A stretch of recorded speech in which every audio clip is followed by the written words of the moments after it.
We welcome you out to Ayersville. Ironically enough, about 60 minutes ago when we were setting up our equipment, the sun was beaming down, there wasn't an ounce of wind, and the temperatures were pushing 60 degrees. But as we inch closer to first pitch, my, how things have changed. You can probably hear the wind whipping over our headset mics right now. The sun has disappeared behind the clouds, and the temperature is expected to drop into the 50s. With that said, this field has held a lot of water over the last 48 hours. It is playable, so it's time for GMC softball. As the Pilots of Ayersville, a win tonight would keep them unbeaten, 8-0 in conference play, and would give them the outright regular season championship. The Tinora Rams come into this one battered and beaten with 3 starters out today, but they're looking to play the role of spoiler. The Ayersville Chevrolet Cadillac pregame show is on the air.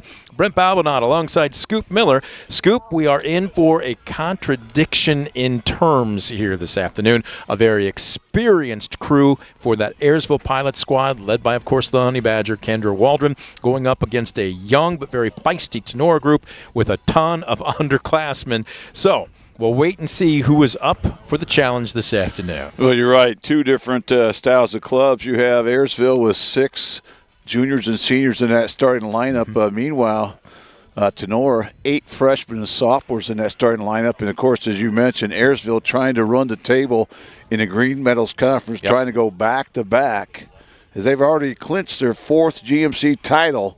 But they don't want to settle for a tie. They want the thing outright. So trying to take care of business here in the GMC finale for the Pilots. Well, the Pilots 14-1 overall. Their only loss to state qualifier Gibsonburg back in game number 3 of this season. As we mentioned, 6-0 in the GMC. The Rams at 6-13, 1-4 respectively, but they're coming in with a little bit of wind in their sails. They broke a 5-game skid earlier this week with an extra innings win, 8-6 at Hicksville. So something to build on coming into this afternoon. Yeah, no doubt about it. You got young kids. You try to build off your last outing. They got a little momentum coming in. And if you think about it, Brent, Ayersville comes in 17 consecutive wins in the GMC. Their last GMC loss was against Tinora. So we know this is a rivalry game. Yes. And it was right here 2 years ago. We called yesterday, a game that we called here on DCTV. And Tinora would like nothing better than to end that 17-game winning streak in the league for the Pilots. Well, rather than us tell you how it shakes down, let's hear from the coaches and the players themselves. Had a chance to put a microphone in front of Tinora coach Tony Fairchild as well as Ayersville coach Aubrey Like. Our player profile is the Baby Shark, sophomore catcher Daniela Coble. We'll hear from her as well. Don't go anywhere. More of the Ayersville Chevrolet Cadillac pregame show right after this. You're watching DCTV Sports. Ayersville Chevrolet Cadillac is this area's new and used car headquarters, earning your trust one satisfied customer at a time. Ayersville Chevrolet Cadillac, North Clinton Street in Defiance, and online at drivebobestel.com.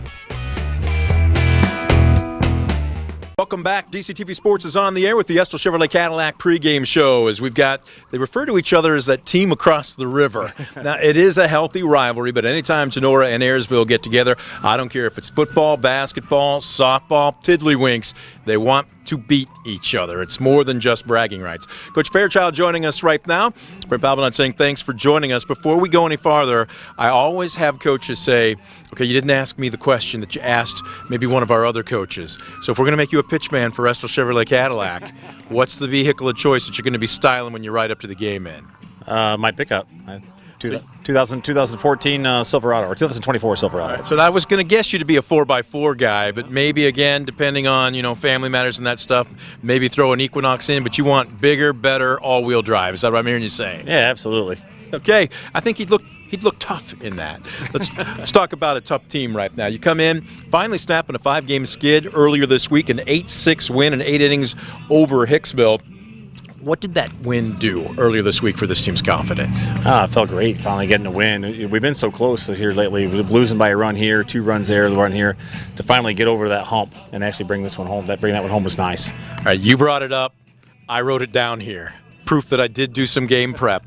Half of your games have been by 1 run all season long. What does it do to that team's psyche? I know when you say you can't win a close game unless you're in a close game, but you do need to get over the hump. What's your message been to your team? Well, I mean, we pulled it off against Defiance. Mm-hmm. You know, you were there for that game and pulled it off, come back from behind and won that game. And, Wasion, we won an 11-inning game there. And so we can do it. We just haven't been able to seem like when we need that hit, we haven't been able to get it. When we need that out, we haven't been able to get it. Is that where the game maybe speeds up, especially for a young team? How do you mentally get them to treat it like just another at-bat or just another pitch? Yeah, well, it's just you just got to stay mentally focused. And like you mentioned, they're young, so they're still learning. And I think sometimes the moment gets a little bit too big. Let's talk about, obviously, with too many injuries to your starters and some key players this season. Obviously, there's been a baptism by fire for a lot of underclassmen. But has anybody stepped up, maybe surprised you, maybe gone ahead of even your expectations? Yeah, I've got a couple. I mean, Lexi Rios, as a freshman, incoming freshman, has really stepped up big. Kind of got thrust behind the plate because we had an additional injury that kind of switched things around again. She's been doing a fantastic job behind the plate, and Lexi Baldwin come in at second base and is playing phenomenal there. And, honestly, I told her to her face that, maybe not a guy to look. But with all the injuries and kind of shuffling some people around, we stuck her in there, and she's been playing fantastic. So those two have really stepped up, among others, but those two are really standing out right now. All right, you beat me to it. I had Rios a couple questions down here, but I'll take them out of order. Look, she's only tossed 6 innings this season. Break her down for us. What's in her repertoire? And more specifically, going up against the conference favorite here, they know that a regular season championship's on the line with a win tonight. What's your pregame message to her? Well, we're just trying to, focus and just, throw strikes, let the defense work. Zoe's not here with us tonight, so, we're just going to have to play what we can play and do what we can do. She pitched against Coldwater, pitched nice, so we decided to go throw her tonight instead of going with Carly Rohrig, who normally comes in when Zoe's not here. But Lexi did a nice job against Coldwater, so we decided to go that route tonight. What's in her arsenal? I'm not really sure. She just I don't call the pitches. I let Paige Gamby do. Paige Gamby calls the pitches for me, so I just let her do her thing. Let's talk about at the plate, because you're going to face, obviously, the premier pitcher in the conference. She's obviously going to play at the next level. It's one thing if she had one pitch that you could sit on, then you take it away from her. But Kendra Waldron literally has 5 pitches that she can throw for a strike at any point in time in the count. So what's your approach at the plate today? Just try to get contact. That's the biggest thing. We know we're going to take some strikeouts, obviously, because she is dominant. But try to make contact and make the defense work a little bit. You let a pitcher stand up there and strike everybody out. You got to be able to put the bat in the ball somehow. And so we'll just try to get the contact. And like you said, I read in the paper the other day that she's the valedictorian. So not only has she got great pitches, but she's smart with them as well. So sure. I tried to call her an it girl. She's too young to understand what that term means, but she's got it. But here's to just basically you want your club to take the field with a chip on their shoulder today, right? Respect everybody, but fear nobody. Yeah, absolutely. Get up there and take your swings. That's what the main thing I kind of enforced to him the other day was get your swings in. Make sure you're taking swings. Don't stand up with your bat on the shoulder because she's going to throw strikes, and we got to get after it. All right, Coach, we appreciate it. Best of luck to you. All right, thank you. Coach Fairchild and his 4x4 Silverado going to be coming to a dealership near you. Don't go anywhere. We're going to get Coach Likes' take on the Pilot's frame of reference when we come back. The Estill Chevrolet Cadillac pregame show continues right after this on DCTV Sports. Estill Chevrolet Cadillac is this area's new and used car headquarters, earning your trust one satisfied customer at a time. Estill Chevrolet Cadillac, North Clinton Street in Defiance, and online at drivebobestill.com. Welcome back. The Estill Chevrolet Cadillac pregame show continues. DCTV Sports is on the air. Brent Balbinot saying thank you for joining us. They refer to each other as that team across the river. Ayersville and Tinora. Doesn't matter what the sport, they could be playing tiddlywinks. They want to beat each other. Now, it is a healthy rivalry. We want to make sure it's not a bloodlust here. But at the same time, a lot riding on this game for this Ayersville team as a win gives them the GMC regular season championship. Before we go into this one, big thank you going out to our sponsor, Estill Chevrolet Cadillac, located on North Clinton Street in Defiance. Check out their great selection of new and used vehicles, either in person on their lot or online at drivebobestill.com. Coach Like joining us right now. You ready to get after this? Yes. Okay. She's very demure right now. Let's talk a little bit about this week before we talk about the here and now. Okay. 8-2 win versus Antwerp. you have to go back to just the third game of the season before or until this pilot team suffered its only loss of the year. Lots of times it's easy, and you and I were talking about it, as you're steamrolling opponents, to maybe kind of lose focus here, think, you know what, I'll put this off until tomorrow. Doesn't sound like you've had that problem or challenge with this team. They seem pretty mature. Yeah. Yesterday at practice, they were begging for more reps. It was pouring down rain, and they're like, can we please go back out there? Like, yeah, sure, I guess. You don't mind getting wet if it means getting better, right? Correct, yeah. So they don't put things off. They don't think that they can just look past teams. They know that they have to put in the work. It's not going to come easy. Well, the last time we had you on the air was a few weeks ago. It was right here on this field against Division III Defiance, and it took some great plays to keep what might have been a tie ball game into a 5-2 win. But during that time, you said there's still some things that I want us to work on, especially defensively. Where's this team improved in the last 4 to 6 weeks? Just making the routine plays, which is huge. It doesn't feel like a big deal, but it makes a big difference. Like we were talking about, those errors give up runs in big games, and they're just improving their throwing accuracy and knowing where to throw the ball without having to think too much about it. How about at the plate? That was one area you were saying before we hit the air here you're very pleased with. Yeah, absolutely. This year we've really focused on pitch selection and not swinging at bad pitches. I've told them, if you're selective and you wait for your pitch and only protect the plate when you need to, then you're going to see your batting average skyrocket, and we have. So let's talk about some of the, I don't want to call them the supporting cast because it's not fair. You got to have 9 players on the field to field a team. It's easy to get in on the seniors and especially in the circle, but I'm going to ask you to think on this one, and this is one I haven't previewed with her yet, so her answer is going to be honest. But is there anybody that has exceeded your expectations, somebody that's jumped out ahead of where you thought they might be progression-wise, at least to this point in time of the season? Honestly, I could talk about all 9 plus our DP, Callie. They've all surprised me. They continue to surprise me. I'm extremely impressed with Annalie Weisgerber, our center fielder. She has not played a game, but prior to the season, she had not played a game of varsity softball due to a knee injury, but she just covers so much ground. She has a quick release, and her throws are like on a dime every single time. And to come in as a junior and do that, that's hard with no experience. Obviously, Anne-Marie coming in as a freshman and doing the same thing.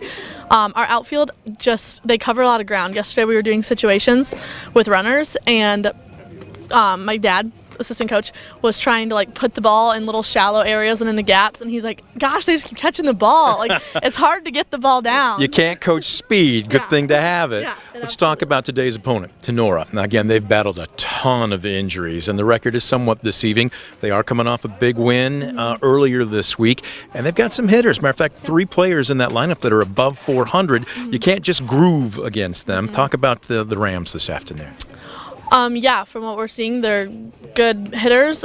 We've watched some video on them, looked at the chart from last year, and we're just going to let Kendra do her thing and let our defense work. And we're okay with them hitting the ball. We don't expect Kendra to strike out every single batter. It's nice, but it's not the expectation. She has a really good defense behind her, and I'd like to see them work. So I'm hoping to see some hits.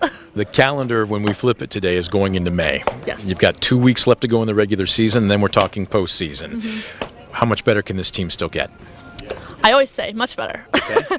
I just want to really focus in on the little things that we do, making the routine plays. Like I said, they've improved on that. But just quicker, knowing what to do with the ball in tough situations, focusing on what to do, 0 outs, runner on third, focusing on what truly matters. Like, are we up by 5? What should we do? We're tie game. We're losing. What should we do with the ball? Just focusing on situational things. All right, Coach, as always, we appreciate it. Best of luck to you this afternoon. Thank you. Coach Like joining us. We're going to take a quick time out. We are back with our player profile, the Baby Shark, Daniela Coble. Don't go anywhere. You're watching the Ayersville Chevrolet Cadillac pregame show on DCTV Sports. Ayersville Chevrolet Cadillac is this area's new and used car headquarters, earning your trust one satisfied customer at a time. Ayersville Chevrolet Cadillac, North Clinton Street in Defiance, and online at drivebobestel.com. Welcome back. DCTV Sports is on the air with the Estill Chevrolet Cadillac pregame show. Estill Chevrolet Cadillac, conveniently located on North Clinton Street in downtown Defiance. Big thank you going out to our pregame sponsor. You can check out their selection of new, or if you are a poor sportscaster, used vehicles. You can do it in person on their lot, or check them out online at drivebobestil.com. Well, we've heard from Coach. Time now for our player profile. We nicknamed you Baby Shark last year because you were a freshman playing varsity. I asked you, and you said you were okay with it. So is that nickname okay to stick with? Yes, all 4 years. All 4 years. So it doesn't matter. We thought you might graduate at least to, I don't know, Mama Shark, but we'll wait and see. She still has a bright future in front of her. Our player profile, Daniela Kobel, sophomore catcher. She's already got a year's worth of varsity underneath her belt. Let me ask you this. I always ask the players just as kind of a pre-loosening, if you will. Yeah. Estill Chevrolet Cadillac is our sponsor. Mm-hmm. You win a state championship. Maybe they want you to be a pitch woman for them. What's your car of preference? Are you a convertible Corvette girl? Are you a Silverado 4x4? Or does it matter to you? Doesn't really matter. I haven't been driving for long, so. So you will take whatever they give you. All right, we may hold them to that. Let's review before we preview. You all right with that? Mm-hmm. All right, so let's go into last season. I'm sure things were moving a million miles a minute. But Coach Zartman said, I want my best athletes on the field, and you get the start behind the plate. What was the speech to you, especially moving, obviously, a varsity starter to shortstop? What was that first year like for you? I think the first year was we just started practicing, and they threw me in behind Kendra, and they said, just take a couple pitches, just try her out, see how you can handle her. And I would say I did pretty okay for my first time ever catching, my best pitcher of my life. And I think that's kind of when, it was never really a big declaratory speech like, oh, you're going to be a starter, you're going to catch, you're going to do all this. But I think that was when it kind of solidified for me that I'm going to be doing this a lot more often. And she's gotten used to it. As a matter of fact, her stats coming into today, as I flip back here, are nothing short of impressive. Her batting average, .571. She's got 6 doubles, 8 home runs, 26 RBI, and that doesn't even count her job from behind the plate. But let's get to Kendra in just a second. I want to talk about you. What were you doing last year into this year? I'm assuming you played some travel ball on a travel team? Yeah, I played for Athlete HQ up in Sylvania. Okay. We mainly play around Michigan and Ohio. I do a lot of catching for them. I also do a lot of outfield work. Yep. I was going to ask, is there another position? Because we've only seen you behind the dish. Where else do you play? I played a lot of third in junior high school ball, but I play a lot of outfield in travel ball. Okay. Big center fielder. So with that said, any particular skill set at any particular position that you were working on to make yourself a better player this year?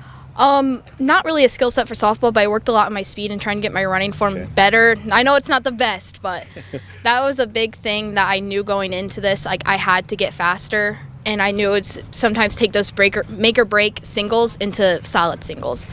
So it's something I worked on a lot. All right, so let's go ahead and talk a little bit about defense and behind the plate, and let's talk about catching Kendra Waldron, a 5-pitch mix, and she can throw virtually any of them for a strike at any count. Coach Like, after the Fairview game, said she's difficult to catch. Boy, that's a big sigh and a big nod yes. How so? What challenges does she present? She is just a wonderful pitcher. I've never seen someone with so much movement. You'll see it from here to here in a matter of half a second.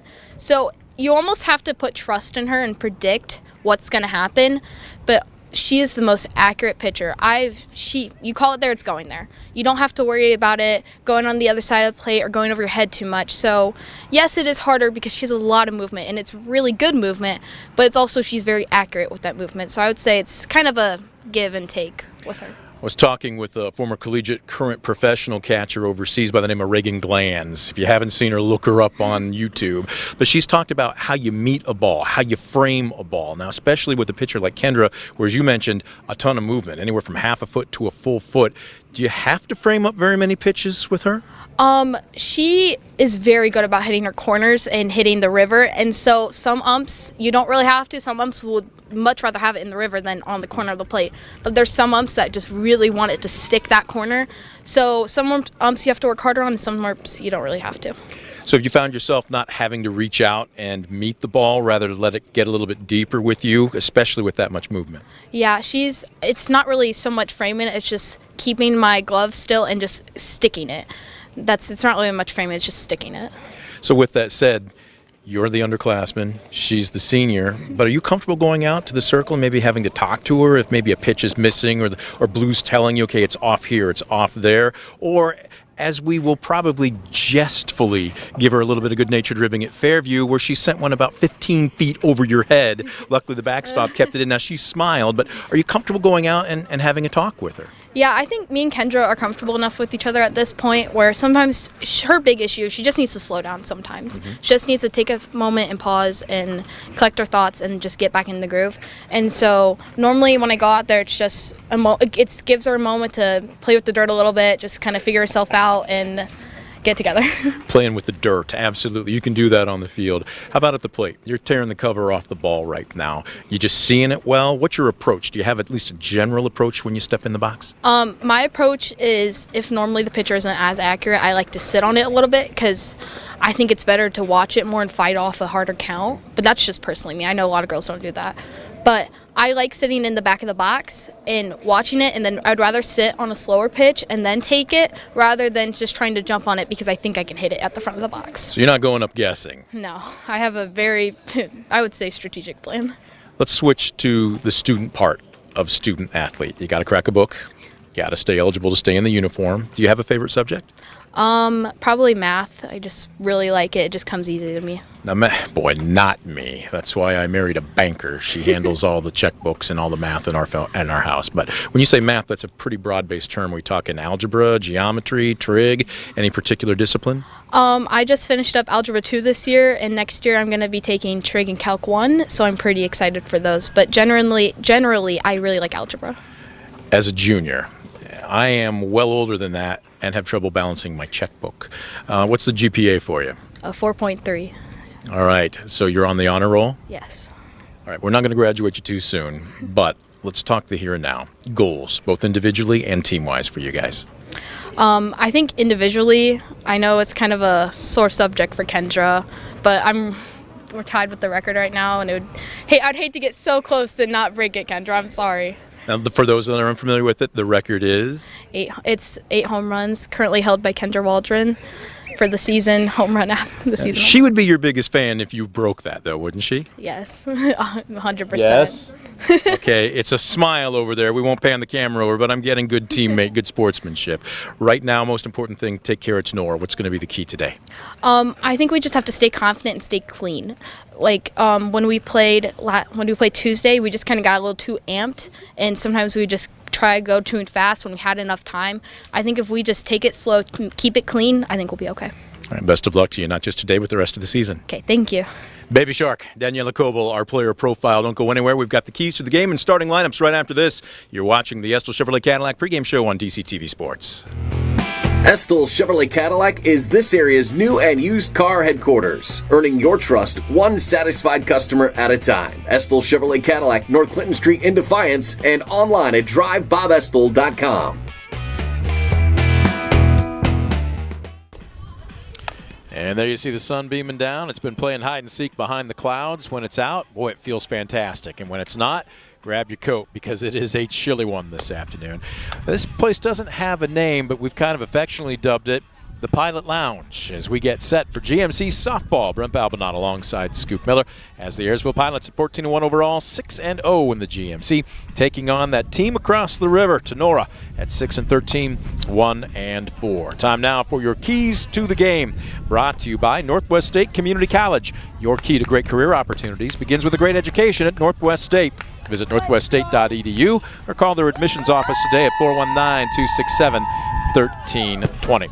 Let's start with the visiting Rams. Again, they finally got off the snide, breaking a 5-game skid earlier this week with an 8-6 win at Hicksville. Scoop, look, you're going up against a premier team with a very young roster. You can't make this too difficult on yourself. Well, you're exactly right. They have to find a way to manufacture runs. The fact that Pilots come in giving up just half a run per contest through 15 games this season. So they're going to have to really do the small things well, quality ABs, play a little small ball, situational hitting, and so forth. I think the other thing for Tinora, they have to minimize Ks. That's going to be easier said than done against Waldron, who comes in averaging north of 2 strikeouts per inning. But they really have to do a good job putting the ball in play, putting a little pressure on that Pilot defense. On the flip side, for the Pilots, a win here this afternoon, and they are the outright GMC champions. They have just been steamrolling virtually everyone. But with that said, doesn't mean that you can't ignore the basics. Well, you're right. And I think for Ayersville, it starts with the fundamentals. They want to play clean. This is the defense that hasn't been tested a lot because we talked about the high strikeouts, but when the ball is put in play, when the bunts are put down, they're going to have to execute, play clean defensively. I think the other thing is they want to have quality at bats. They need to really do a good job of kind of grind their at bats out. If they get 2 quick outs in the inning, you cannot just concede the inning. You got to find a way to extend the inning, put a little pressure on the Rams. If they can execute these areas, they can run the table in the GMC for back-to-back seasons. Now they get a good look. Coach Fairchild exchanging pleasantries, lineup cards, and getting set for first pitch. The men in blue here this afternoon. Shane Chamberlain is behind the plate. He's got balls and strikes. He's in his 3rd season. And in the field making all the impartial calls, Bill Combs, who is in his 25th year of service in the blue for the Ohio High School Athletic Association. Yeah, you love to see those guys that have given a lot of time and effort to the game, and certainly you can echo the same about both these men out here this afternoon. As the wind whipping in, you and I were talking about it. We were trying to gauge the direction of it earlier during our pregame, and it's blowing straight in at us, coming in from right field. Not that it's a zephyr, but it's enough that you can hear it over our crowd mics here. So if that's going to affect anything, it's going to make it a bit more of a pitcher's park here this afternoon. I totally agree. It's going to be awfully tough, I think, to put up some numbers, especially with that wind coming in. It's going to hold everything up, going to make everything in play. So, again, it's going to come down to really execute, put the ball in play, execute some aggressive base running, and try to go station to station, try to win an inning early. Let's go ahead and take a look at the starting lineups. First, for 1 through 9 for the Tinora Rams, the batting order that Coach Fairchild will send to the plate against Kendra Waldron. They're brought to you by Baker Schindler Company, proudly serving the area with the highest quality contracting services for nearly a century. Baker Schindler Company of Defiance and Paulding. Check them out at baker-schindler.com. Here is your Ram 9. Christina Meyer will lead it off.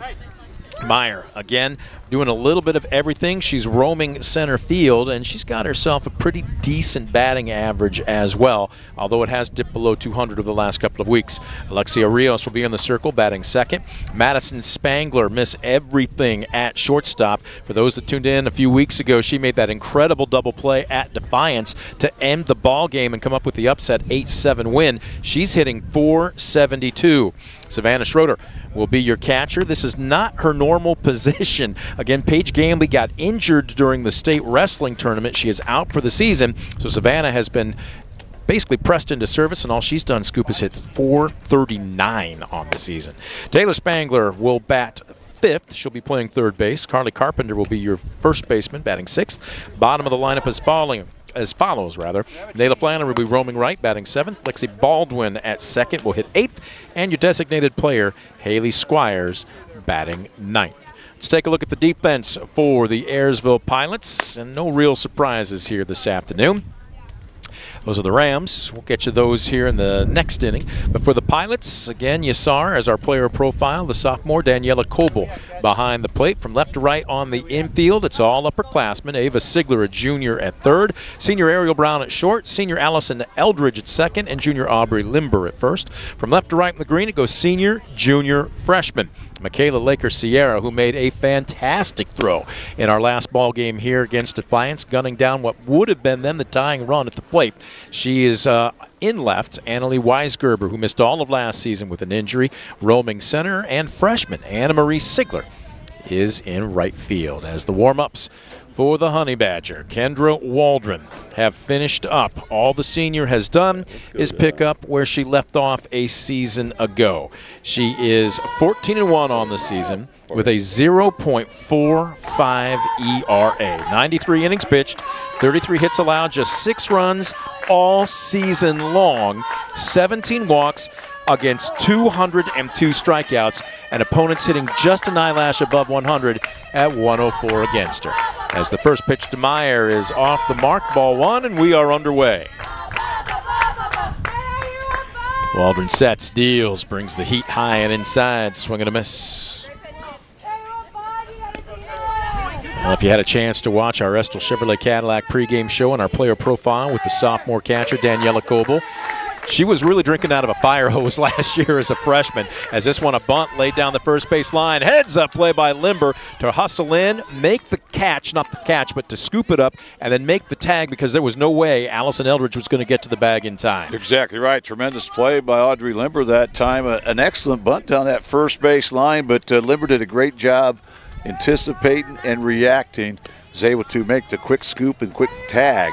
Quick first out for that Pilot defense. So here's Alexia Rios digging in from the left side. Her counterpart to Kendra Waldron here this afternoon. You can hear that mitt smack. Kendra Waldron was warming up and she was feeling good, and then she really got serious and scooped. We had a chance to watch her stuff. She's got her best here this afternoon. Yeah, she looked awfully good in warm-up. Really has all her pitches working. This one, a rise ball upstairs. Rios just a freshman, being pressed into starting service here with Zoe Billings not available this afternoon. Rios hitting .224. Coble sets up on the inside and swing and a miss, strike two. Yeah, good looking heater that time. It paints that outside edge. Rios swings through it. So 1 ball, 2 strikes, 1 away. We are just underway here at the Pilot Lounge. Has a little bit of a ring to it, doesn't it? This one misses low and outside. I know for the last 2 years we've tried to get Tinora's gym, nicknamed the Emerald. The Pilot Lounge just has kind of a little panache to it, doesn't it? It does, and they've had so much success here at the lounge, as you would say. Yes. Ooh, called third strike. She takes one at the knees. That is a backwards West Banco strikeout, and there's 2 away. Great sequence again there by Waldron. Was able to get on top of Rios 0-2. Had a quality miss there. Went downstairs with the change, and then she comes right back with a fastball painting the knees. Now here's Madison Spangler hitting a robust .472.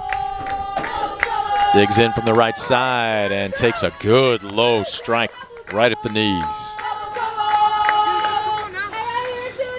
Again, one of those situations, and we've touched on it, not to sound like a broken record, but Kendra Waldron has feverishly worked on expanding her pitching repertoire from last season ago, as this one fouled straight back and off the mask of Shane Chamberlain, checking to make sure the butterflies aren't there. He appears to be okay. Well, you could hear that nasty sound over our crowd mic. It's 0-2. Yeah, great job by Kendra once again, controlling the count, getting hitters in negative counts. 0-2 coming up. See what she deals here, way ahead in the count. She brings a rise ball. There's one of those situations where if you're a hitter and you're down 0-1, 0-2, 1-2 against Kendra Waldron, you become a guess hitter because she literally can throw 5 pitches for strikes anytime she wants. She waits the 1-2 here. Brings this one downstairs, a little humpback liner right at short. Ariel Brown hauls it in, and that will do it for the Rams here in the top of the first. No runs, no hits, no errors, and nobody left aboard. We're through 1/2 inning. No score, Rams nothing. Pilots coming to the plate. You're watching DCTV Sport. For the past 70 years, Midwest Community Federal Credit Union has been your financial partner, helping you achieve your dreams and secure your future. Midwest Community Federal Credit Union, with locations in Defiance, Bryan, and Napoleon. Find out more at midwestcommunity.org. Proudly serving the area with the highest quality contracting services for nearly 100 years. Baker Schindler Company of Defiance and Paulding. 419-782-5080. Online at baker-schindler.com. And there you get a good look from I believe that's our third base camera, here at the Pilot Lounge as the Rams go in order in the top of the first. And there you see the young freshman, Alexia Rios, finishing her warm-up pitches. She will deal. She pitched well earlier this week, and with Zoe Billings, the regular starter, out and not available this afternoon. Boy, they're going to the youngin' here. Talk about a high-leverage situation. But as Tony Fairchild told us during the pregame, he said, listen, don't put too much pressure on yourself. Just go out, pitch to contact, and let your defense help you. That's probably great advice. She has a high upside. Obviously, just a freshman, but you have to like her mechanics, and you know she's a competitor out there. And she's kind of getting thrown into the fire, maybe a little quicker than Coach Fairchild would like to have seen, but she's really handled herself very well thus far this season. Let's take a look at the Ayersville lineup as Kendra Waldron, miss everything, digs in. She's also the leadoff hitter. Waldron having a fantastic season, over 500 at the plate, hitting .519. That includes 3 home runs. And she's got 14 stolen bases, so anytime she singles, it might as well be a double. As she takes a first pitch ball. Michaela Licker-Sierra on deck, Daniela Coble in the hole. This one a little late, fouls it down the right field side, giving chase. Nayla Flannery can't catch up with it. 1-1. Rounding out the rest of the lineup, Ariel Brown has been bumped up in the lineup. She will be batting cleanup, the senior shortstop. Annalie Weisgerber moves from the 6 hole to the 5 hole. Allison Eldridge with a little bit more pop in that 6 hole. Aubrey Limber at first base bats 7th. Anna Marie Sigler roaming right field, hitting 8th. And your designated player, Callie Gorell, batting 9th. As this one misses upstairs on a change of pace, make it 2-2. Check that 2-1. We'll set the Tinora defense for you after this next pitch. This one a little late. Kind of all forearm there. I think that one maybe fooled Waldron. Let's set the defense here for you. Savannah Schrader, again, not pegged to be the starting catcher with the injury to Paige Gamby. She has done more than yeoman's work behind the plate. Spangler, Baldwin, Carpenter from left to right on the infield. Roaring, Meyer, and Flannery in the outfield. Ground ball hit to short. Spangler gobbles it up across the diamond. She has a cannon for an arm.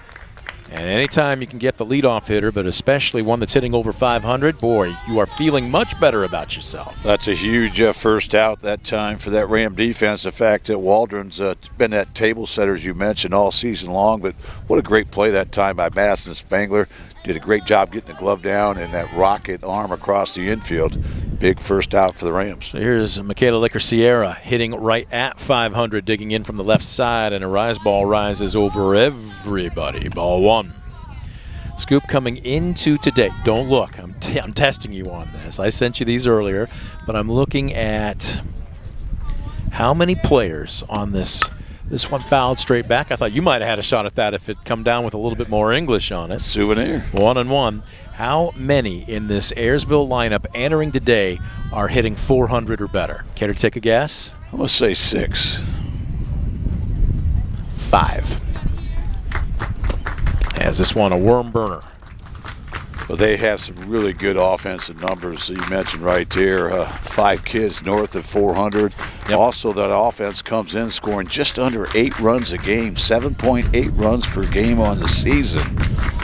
Couple that with a future college pitcher, and yeah, you've got a recipe for a team that can make a deep run in the playoffs. 3-1, Sierra.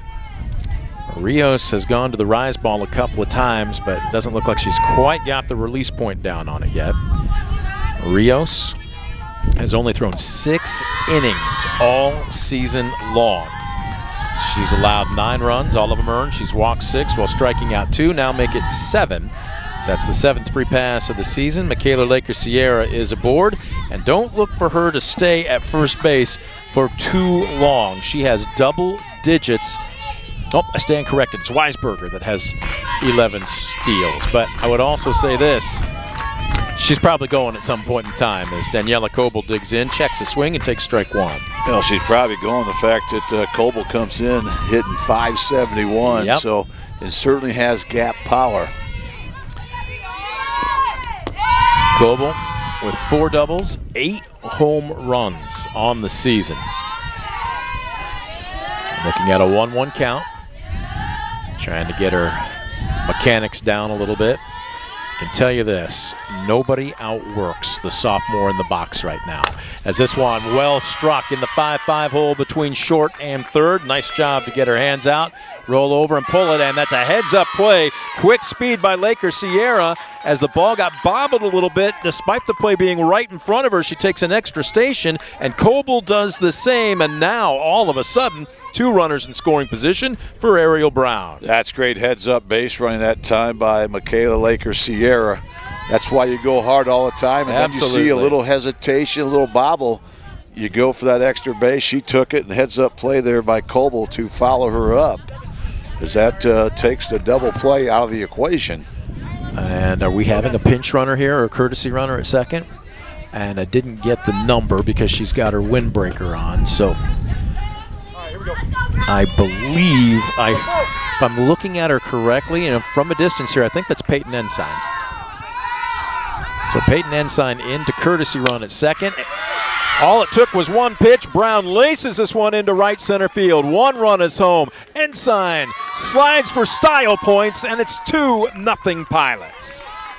Great job by the senior. Ariel Brown comes up, first pitch swinging, gets one across the heart of the plate, is able to turn that softball around. And 2 runs later, the RBI single from Brown gives the Pilots the early advantage. Trying to keep the line moving. Here's Annalee Weisgerber. She missed all of last season, not just softball, but her entire year with a knee injury. And you can see she still has a fairly heavy brace on that left knee, but she's going to be the heir apparent in the circle when Kendra Waldron graduates this year, and she is just a freak athlete.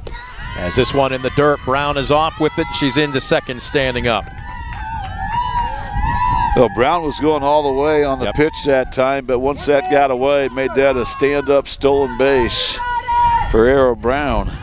And now another Pilot in scoring position with just 1 out. Weisgerber looking at a 1-1 count. Rios rises, and this one's going to be way high. There wasn't anything Schroeder could do about that one. She did get a little bit of leather on it, but on the wild pitch, Brown now down to third. It's 2 balls and a strike. And right now for Weisgerber, you want to be situational, have a chance to drive home another run here in this first frame. Weisgerber hitting .340 on the season. This one pulled right at third. Great stop by Spangler across the diamond, and the throw pulls Carpenter's foot off the bag. Tough play. It really was. She made a great glove play to get down, and then she was able to check Brown back to third base. But excellent call out there in the field as that throw just pulled Carpenter off the base at first. So the rally continues here for Ayersville. Here's Allison Eldridge digging in, batting .267 on the season. Runner goes, throw down to second, short hops. They're going to be a double steal. The throw back at home, got her! What a throw by Spangler. And the tag hit Brown in the face. She's got the face mask on, and she appears to be okay, but that was a very physical play at home, and just a tremendous throw by the Rams shortstop. Yeah, it really was. That time, Ayersville aggressive again. They tried to go for the double steal as Brown swiped second, but a great relay, as you mentioned. Madison Spangler, we already saw what a rocket arm she has, retiring Kendra Waldron to start things out. She has her second assist of the first inning. So Eldridge takes in the dirt. 1-1 the count. That first pitch was a strike. Eldridge looking for her first RBI of the season. Very good defensive second baseman. And this one, tomahawk down to third. Spangler knocks it down across the diamond. Man, they call it the hot corner for a reason, and she has been up to the challenge. Score at 5-3 on the putout, and that will keep the damage to a minimum, but not before the Pilots come up with 2 runs on 2 hits, 1 error, and 1 left aboard. We have played through 1. Ayersville 2, Tinora nothing. You're watching DCTV Sports. Superior Credit Union, a not-for-profit, member-owned financial cooperative. Visit SuperiorCU.com to find out more about joining the winning team at Superior Credit Union. Stanball Jewelers is your trusted source for diamonds, fine jewelry, watches, and gifts. Whether you're looking for a dazzling engagement ring, a timeless anniversary gift, or a present for someone special, Stanball Jewelers has something for every occasion. Visit us today and discover why we've been serving the community since 1948. Top of the second, we welcome you back to the Pilot Lounge. Got a little bit of light, easy jazz going for you. Great entertainment here this evening. In the center circle, we've got the Honey Badger, Kendra Waldron, and behind the plate, the Baby Shark, Daniela Coble. So just kick back, let your server grab your order for you, and enjoy some great programming here at the Pilot Lounge this afternoon. Kendra Waldron has the lead. Her teammates staked her to a 2-0 lead as we head to the top of the second. It will be 4, 5, and 6. Savannah Schrader, Taylor Spangler, and Carly Carpenter all set to take their first cuts of the afternoon. Schrader, as we talked about, was not scheduled or penciled to be the starting catcher this year, but when Paige Gamby, who's going to Malone University next year, injured her knee during wrestling season, she got pressed into service, and she has really done more than yeoman's work. And Scoop at the plate, all she's done is hit .439. She has been a very pleasant surprise for the Rams. Yeah, just incredible what the sophomore's done this season, kind of forced into action due to the injury, but certainly has done an excellent job of not just carrying the offense, but doing a great job defensively as well. Oh, boy, that was just an absolute blur working its way across the heart of the plate for a called second strike. And that's what Kendra Waldron can do. She can give you a rise ball, she can give you a curve, and the next thing you know, she reaches back and hits 64. This one popped up, foul territory, first baseman Limber doing a good job of being communicative, hauls it in foul territory for the first out of the inning. But to finish that thought, then all of a sudden she reaches back, and it's tough enough to catch up with, 62, 63, 64 if you're waiting on it. But when she speeds your bat up after a steady diet of off-speed stuff, it's just unfair. Well, you're right. She's got a gift of an arm, but she also is very tough mentally, a very high IQ softball player out there. Taylor Spangler, first pitch swinging, pops it up. She can also field her position right on cue as we say good things about her. She shows off some athleticism. Just like that, there's 2 away. The other thing about Kendra out there, Brent, is the fact that, a lot of times you look for tendencies, you have an approach as a hitter, but she really has, as you mentioned, 5 different pitches. They all can be her out pitch. She doesn't have to rely on one pitch when she gets you in a 2-strike count. And then she deals something like that there. I think that was the Scroogey. And that has just a really weird spin on it. Next thing you know, as a right-hander, it's breaking back under your fists, and there's really nothing you can do with it. Pulls a string there. 1-1. Look, so often you hear the – oh, check that. It is a strike. My apologies. Got her on the check swing. They say she went. So make it 0-2, and now if you're Carpenter, you just have to be protecting the plate. 2-strike approach here. Expand the zone. This one misses outside.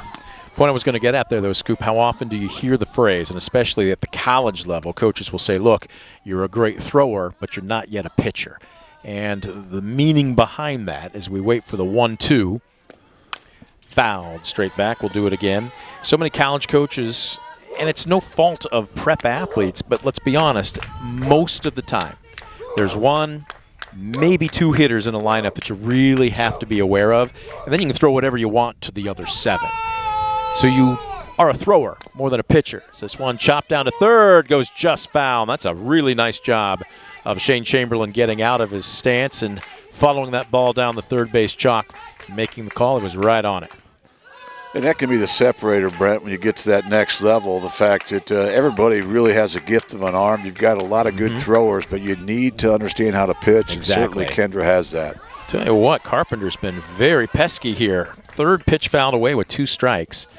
And to complement what you were talking about, everybody's a good thrower, but at the next level, everybody's a good hitter. At least they can hit the fastball. So if you groove one, very unlikely you're going to blow it by anybody unless you just got gas. As she puts this one in the dirt, swing and a miss, Carpenter upset with herself. Score it unassisted 2 on the putout via the K. A West Banco strikeout makes a 1-2-3 inning for Kendra Waldron and the Pilots here in the top of the second. No runs, no hits, no errors, nobody left the board. Through 1.5, no change in our score. Pilots 2, Rams nothing. You're watching DCTV Sports.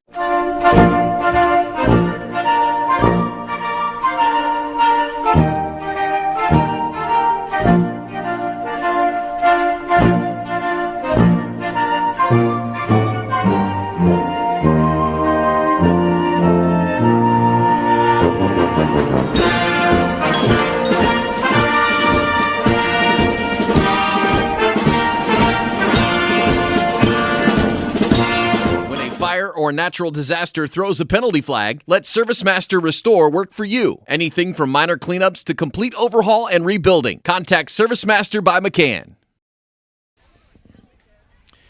And a good look from one of our baseline cameras there. Is the sun playing hide and seek behind the clouds here at Ayersville, but it's out now. And we'll see if that's an omen of things to come for the young freshman in the circle right there, Alexia Rios. She gave up 2 runs on a couple of hits. Teammate did have an error behind her in that first inning. Well, she dealing to the bottom of the order, Aubrey Limber, Anna Marie Sigler, and Callie Gorell, the first baseman, right fielder, and designated player. 0-1 the count as Limber fouls away the first pitch, digging in from the left side, really choking up on the bat. She's more of that slap-style hitter. And again, it just goes against convention, or at least baseball convention, because when you see slap hitters take that step and a half approach, you're like, how can you get your bat on plane? But there is an art to it. It's learned.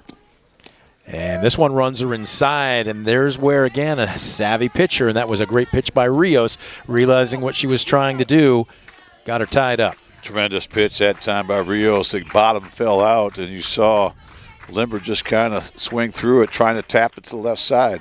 This one misses in the cellar, even things up at 2 apiece. With that said, Taylor Spangler has come well in at third. She has been more than up to the task in the first inning. She did have the throwing error, but nothing's gotten by her. As this one pulled and into right field, diving attempt by Baldwin, but she's not going to be able to get a throw off, but that was still a tremendous effort by the Tinora second baseman. Will go as an infield single for Limber to lead off the Pilot's second.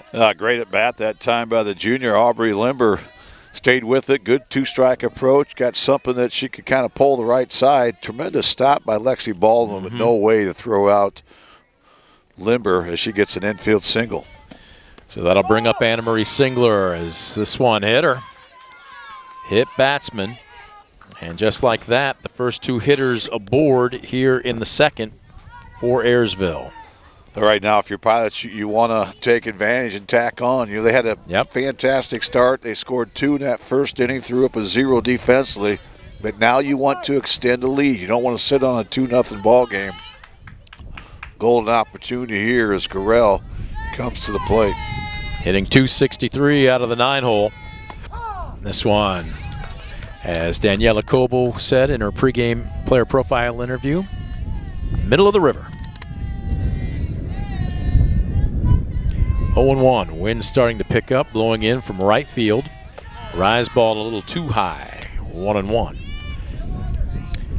I'm looking over and right. I'm being partially screened out, but I cannot tell if Nayla Flannery has come in a little bit or if she's still playing relatively deep. Pretty deep out there, right, for sure. Pulled a string on that one. Rios was just trying to guide one over, and now it's 2-1. And if you're Gorell here, you're hitting fast or sitting fastball, aren't you? Yeah, right now you're in hitter's count, so you want to be selective, but you get your strike, you're going after it. She gets one, ground ball up the middle, and underneath the glove of a diving Madison Spangler, they're going to go ahead and wave Limber around third. She will score. It's 3-0 Pilots. Great job by Gorell. The sophomore saw a pitch she could handle. She pulls it to that just to the left side there, second base. Finds a hole up the middle. And now 3 consecutive Pilots have reached base here as they do extend her lead as the lineup turns over to Kendra Waldron. Waldron always does that little shimmy as she digs in from the right side. And I don't know how she does it, but she rolls the bat around her wrist as this one fouled straight back. You could hear it go off the catcher's mask of Savannah Schrader, and home plate umpire Shane Chamberlain checking to make sure she's okay. Savannah all smiles, appears to be none the worse for wear, but there's that unwritten contract between catchers and home plate umpires. I'll walk this one out to the circle just to give you a little chance to clear the cobwebs. Savannah's all smiling, looking into the dugout going, I'm fine. I'm fine. Yeah, a little gamesmanship there, a little courtesy. You betcha. Home plate umpire Shane Chamberlain. He understands what it takes to take a foul tip sometimes. He took one an inning ago. The 0-1 off speed. This one crushed deep to left center field. Gone! It was on a line, and from where we were sitting, I was trying to gauge it. And as usual, Kendra Waldron on a dead sprint. Slow down and enjoy it, kid, as she crosses home plate. That is going to be her 4th home run of the season. tack on RBIs 18, 19, and 20, and it's now 5-0 Pilots. Wow, that was a laser. That ball was absolutely crushed, and it's amazing how quickly that left the yard. That was not really hit very hard or high, but it just never came down. What a shot there by Waldron, as the Pilots have put up another crooked number here in the second inning, now enjoying a 6-0 advantage. Well, and free bases. Again, the infield single and then the hit batter. Again, if it's a one-run shot, it doesn't hurt you so much. But when you surrender a few bases here and there and then, boom, one leaves the yard, now you're suffering a bit more damage. And credit to Bob in the order for Ayersville. 7, 8, 9 hitters all get on base. It turns over to Waldron. We've seen Waldron do that time and time again throughout her career. But, again, that ball was just an absolute laser. And that got out of here in a hurry. 3-run bomb. I may have inadvertently said 5-0. They didn't put the 6th run up until Kendra Waldron officially crossed home plate. But it is a 4-spot so far here in inning number 2 for Ayersville. And Scoop, still nobody out. Laker Sierra takes upstairs, ball 2. And right now, and here comes Coach Fairchild. He's going to come out and talk to his young freshman hurler. I was about to say, this is where you've just got to flush it. I know it's tough, and I know you feel like you maybe gave up a big one, but you just have to put it in the rearview mirror and focus. And right now, he is really locking in on her. It's tough when you're a freshman. I see her shaking her head, and he's challenging his youngster right now. It looks like he's challenging the rest of his infield, too. Bear down. Get after it. Show some toughness. Well, you're right. You've got to compete right here. Waldron just simply earned that one. She just absolutely clobbered that softball.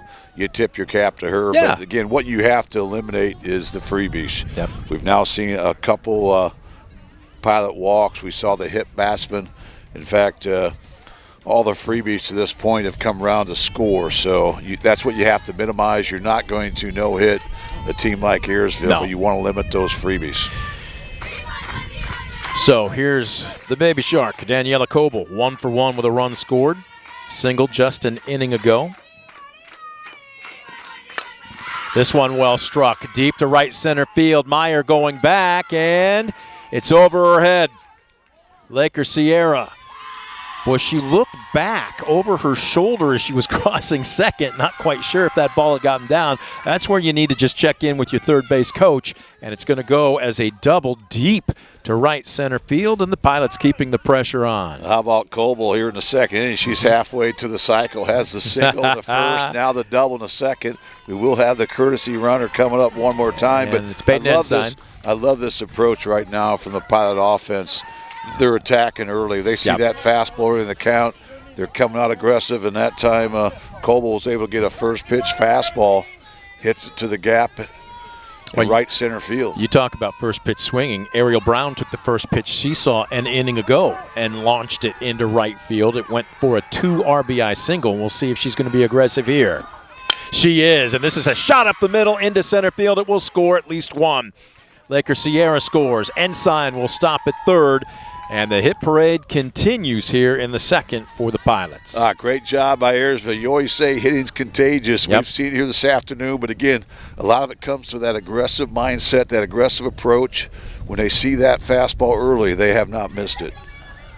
So here's Anna Lee Weisgerber.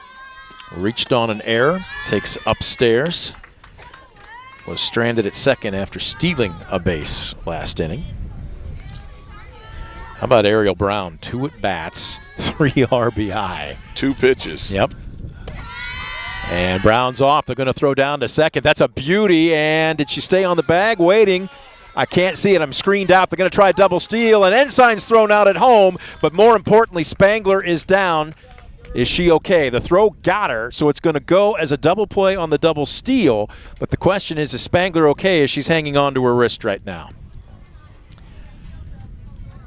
Yeah, fantastic play there by that Ram defense. 2 solid throws, and how about Spangler hanging in there?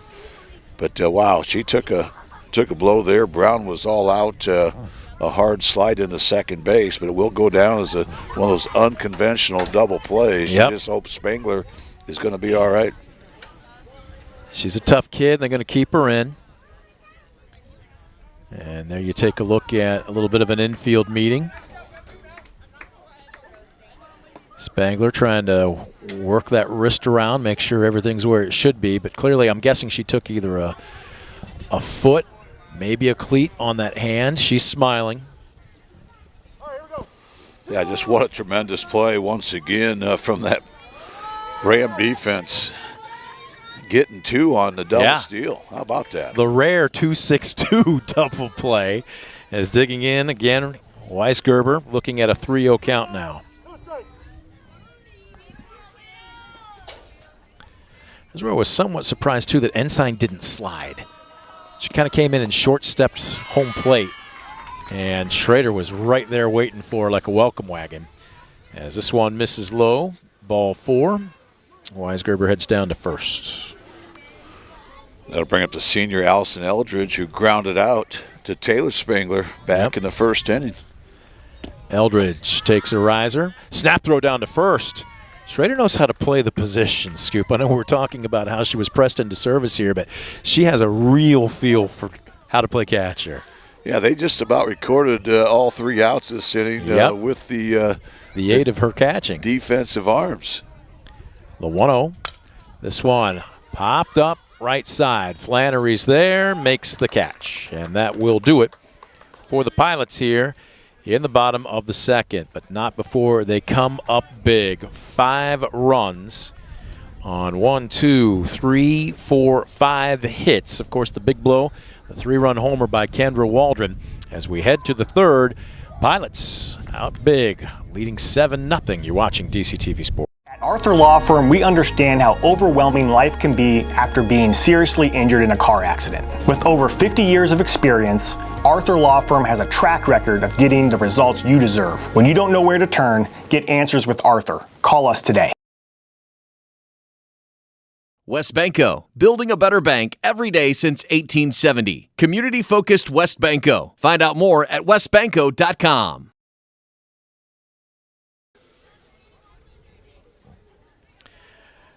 Back at Ayersville, top of the third, brings up the bottom of the order for the visiting Tinora Rams. 7, 8, and 9, Flannery, Baldwin, and Squires to take their first cuts of this ball game against the Honey Badger. Senior Kendra Waldron, you see her right there, number 28. She's been, I'm almost afraid to say this because I want to make sure that her head fits through the doorway when she walks into the room next.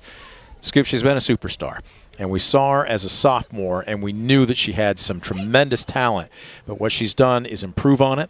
She's honed it, and she has just become nearly unstoppable last year as a junior, and she's picking up where she left off this year as a senior. Well, that's what impressed me the most about Kendra Walden, the fact that she's not just a gifted athlete. You know, she works hard each and every day to try to get better and better. And she's one of those team players. She's got that X factor where she wants to win. She wants to compete day in, day out. She's one of those, if you ask her, which is more, hate losing or love winning, you know what her answer is going to be, right? I do. And I think I would echo the same thing. But, again, she's just that competitor, has that X factor. This one bunted, a lot of English on it. Coble's going to fire and shows off a cannon of an arm. I thought she was going to try and let that come back, foul of the chalk, but this infield's still fairly soft with all the rain they've had here over the past 24 hours. She made a heads-up play and then shows why she's got some confidence in that arm. Oh, tremendous play by the sophomore, Daniela Coble. I think you're right, Brent. I think a lot of people will try to let that bounce foul knowing that they could not throw him out, but Coble has such a strong cannon back there. She made that look easy. Squaring to bunt, Baldwin. You could hear that one go off the chest protector of Daniela Coble. Scoop, we are watching a senior and a sophomore as far as the battery is concerned here for Ayersville. Now, we already know Kendra Waldron's going to continue her career at Hillsdale College. I am telling you right now, and I know it's not a very flimsy limb to go out on, Daniela Coble will be playing college ball in another couple years as well. Yeah, I would have said the same last year. You know, seeing her as a freshman, she really is another talented, gifted athlete and has a strong work ethic. And wow, what a great play she just made. Squaring to bunt. This one pops straight back. Daniela Coble is out here at 3:15 every game day in uniform. What's the old phrase, first one in, last one out? That is Baby Shark. Tremendous work ethic. And trust me, the coaches notice that. You notice who's coming out here, wants to be in uniform, wants to be ready to play. And let's be honest, too, as a swing and a miss here, a West Banco strikeout makes for 2 down for Tinora here in the third. You know, we were open. We talked about it during her player profile earlier in this broadcast. Kendra Waldron is tough to catch. Not only does she have 5 pitches like we talked about that can fill up the zone, but she's got such tremendous movement on each of them. As this one very late fouled into the first base dugout. And again, Daniela was quick to say, I don't have to move too much. I don't have to really frame up a ton because Kendra hits her spots. But so much movement on those pitches. It's a challenge to catch Kendra Waldron. You're right. Not anybody's going to catch Kendra Waldron with that movement and how fast she throws. But Goebel makes a good point as well that she's not usually bouncing it in there. She's usually hitting her spots.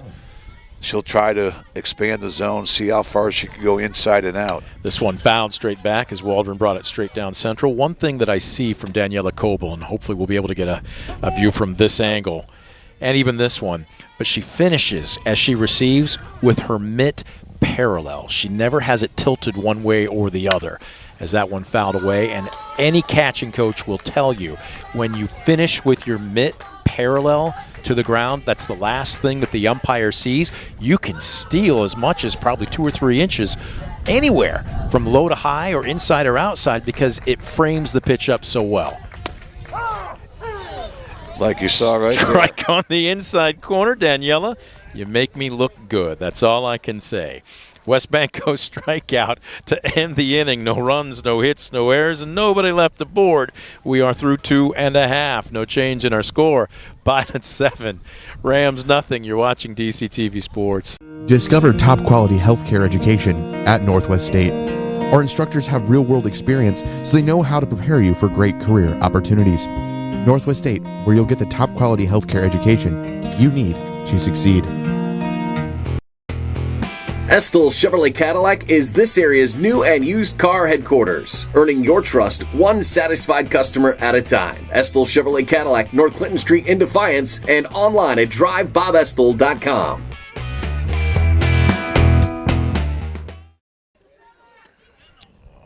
Sun has disappeared behind the clouds. They're looking grayer and grayer. The wind has picked up.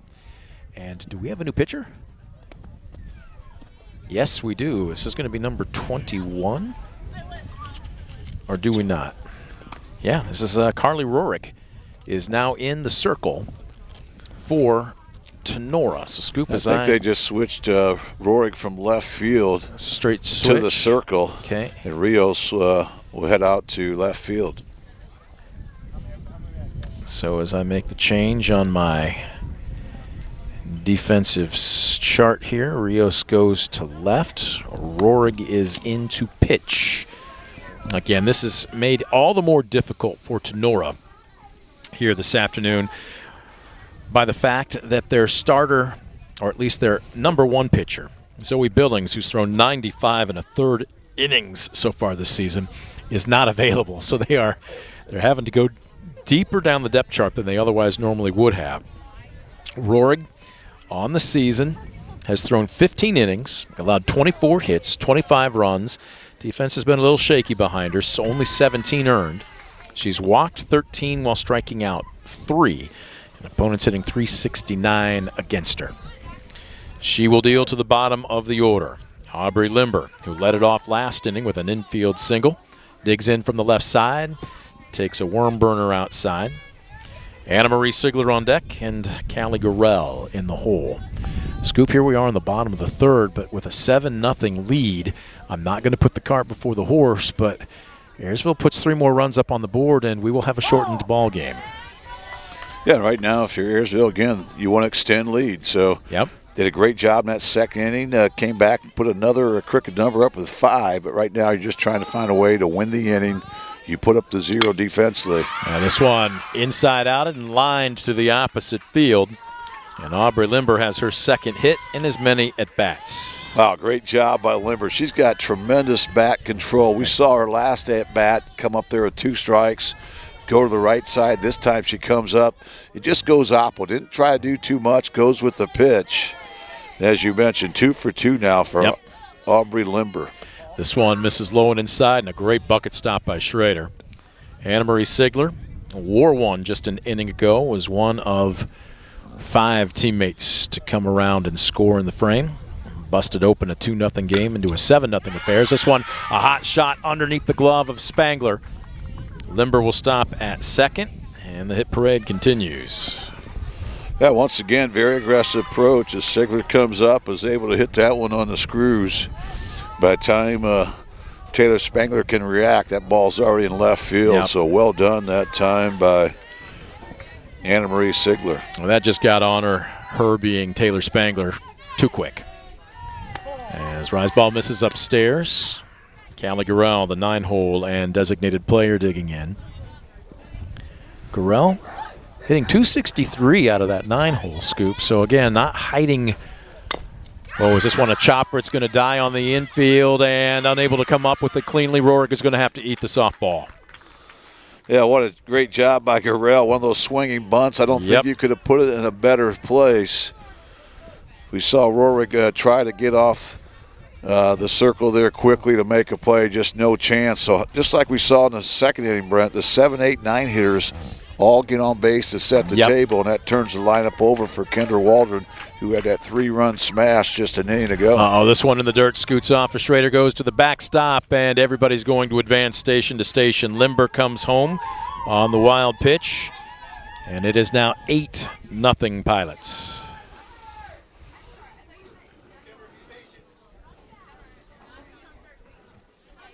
Yeah, great job by Ayersville. They're still locked in right now. They're not. They're not caught watching the scoreboard. They're just going out there trying to execute. This one chopped and fouled down the third base line. Are they going to call it fair? It was an infield single. All right, I stand corrected. I was looking over, and the way that Spangler came up, I thought it was foul, but nope, it was fair. So it's going to bring home another run. Sigler will score to make it 9-0, and Kendra Waldron with an understated infield single. Yeah, an RBI infield single there for Waldron, who's now 2 for 2. And that brings home her 4th RBI of the afternoon. Can't give her credit for that first one. She's 2 for 3. She grounded out to lead off the ball game. Snap throw down to first. She's getting a little greedy, but got to remember there's a runner ahead of you. She's got 14 stolen bases on the season as well. She does a little bit of everything. And Savannah Schrader will keep you on your toes. She's got a great arm back there. We've seen that multiple times today. That was a good-looking back pick, but Waldron just under the tag. 2-0 fouled straight back as Laker Sierra.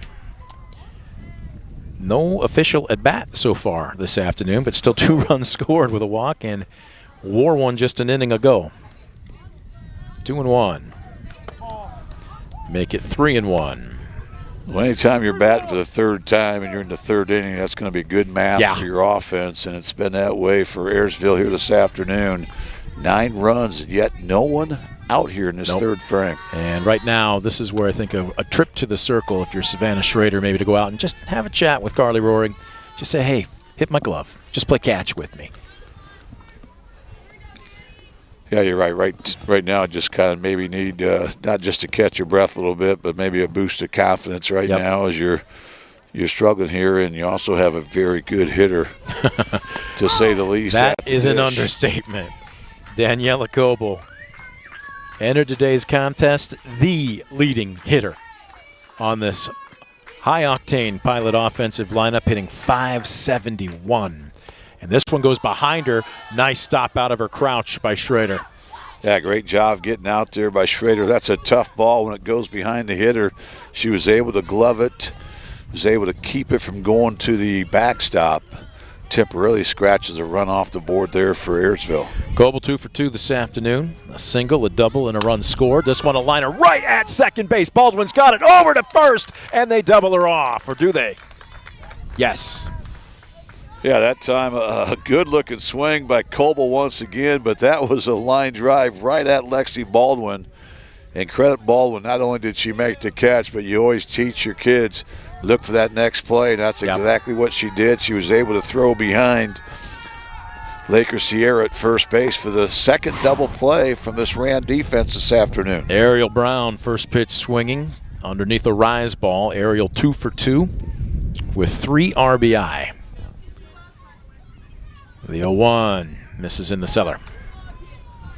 And again, there's where if you are Michaela Laker-Sierra, and they always say it, read it down, right? There's a runner in front of you. There's no reason to be moving.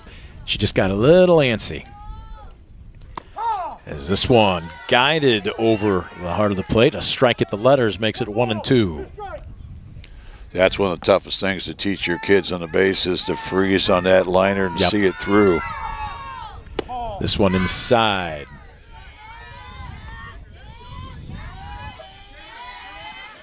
Brown, not to be outdone, seeing her average inch closer and closer to the 500 mark herself as this one misses upstairs. She entered today hitting .457. Straight with a snap throw. She's got no fear. No fear. Waldron is back, smiles, shows those pearly whites, saying, I'm not going to get picked. No way. Payoff pitch. This one well struck underneath the glove of Spangler at third. It's going to go ahead and score a run. Gorella's home. Waldron scampers around third and standing up into second base.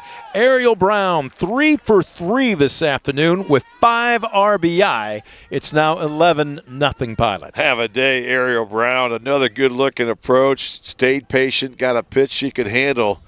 Turns that softball around, turns on it into left field. 2 RBIs. And now an 11-0 advantage here. As the Pilots have put up a crooked number in each of the first 3 innings. Trying for more. Here's Weisgerber digging in. Reached on a walk her last trip up. Reached on an error in the first inning as she fouls this pitch way early into the third base dugout. No balls, 2 strikes. 0-2. 8 different Pilots have reached base at least twice here today. This one well struck down the left field line. Gets down. Brown will score into second and a wide turn at second, but Weisgerber will stop with an RBI double. And if my book is correct, that's the 6th hit of the inning.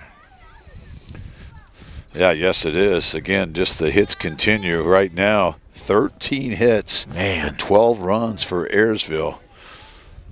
We're still in the 3rd inning. Here's Allison Eldridge. She is looking to add to it. She is the only Pilot so far this afternoon not to reach base. She has grounded out to third and flown out to right. 1-0. This one high and outside. Allison Eldridge, I know I was talking with Alan Magg during a broadcast earlier this year. Multi-sport athlete, tremendous attitude. Just a go-getter, gets after things. As this one misses upstairs, she's not a star, so to speak, in any of the sports that she plays, but she's one of those kids that you say, I want her on my roster. Those are the kids that win you games. So you got to have those kids that you'll love being a part of it. And, again, great teammates. Yep. And a little ornery in a good way. I think you can say that a lot about a lot of these girls out here this afternoon. The 3-1, boy, she wants a hit, and she was going after it, but chops it down in the dirt. And the count now full. Yeah, good-looking 3-1 swing right there. She just got on top of it. Now the payoff pitch coming up. 3-2. Chopped foul. We'll do it again.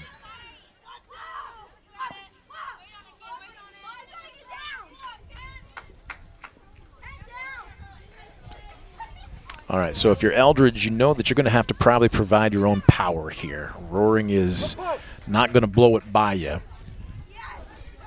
See if she's going to be looking for something in particular. She went after the rise, and she knew it.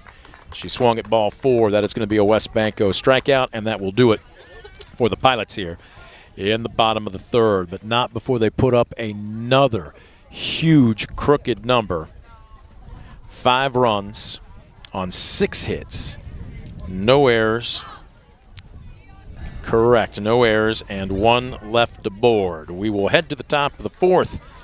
Pilots in cruise control right now, leading 12-0 You're watching DCTV Sports. For the past 70 years, Midwest Community Federal Credit Union has been your financial partner, helping you achieve your dreams and secure your future. Midwest Community Federal Credit Union, with locations in Defiance, Bryan, and Napoleon. Find out more at midwestcommunity.org. Proudly serving the area with the highest quality contracting services for nearly 100 years. Baker Schindler Company of Defiance and Paulding. 419-782-5080. Online at baker-schindler.com. Pinch hitter. No, we're not.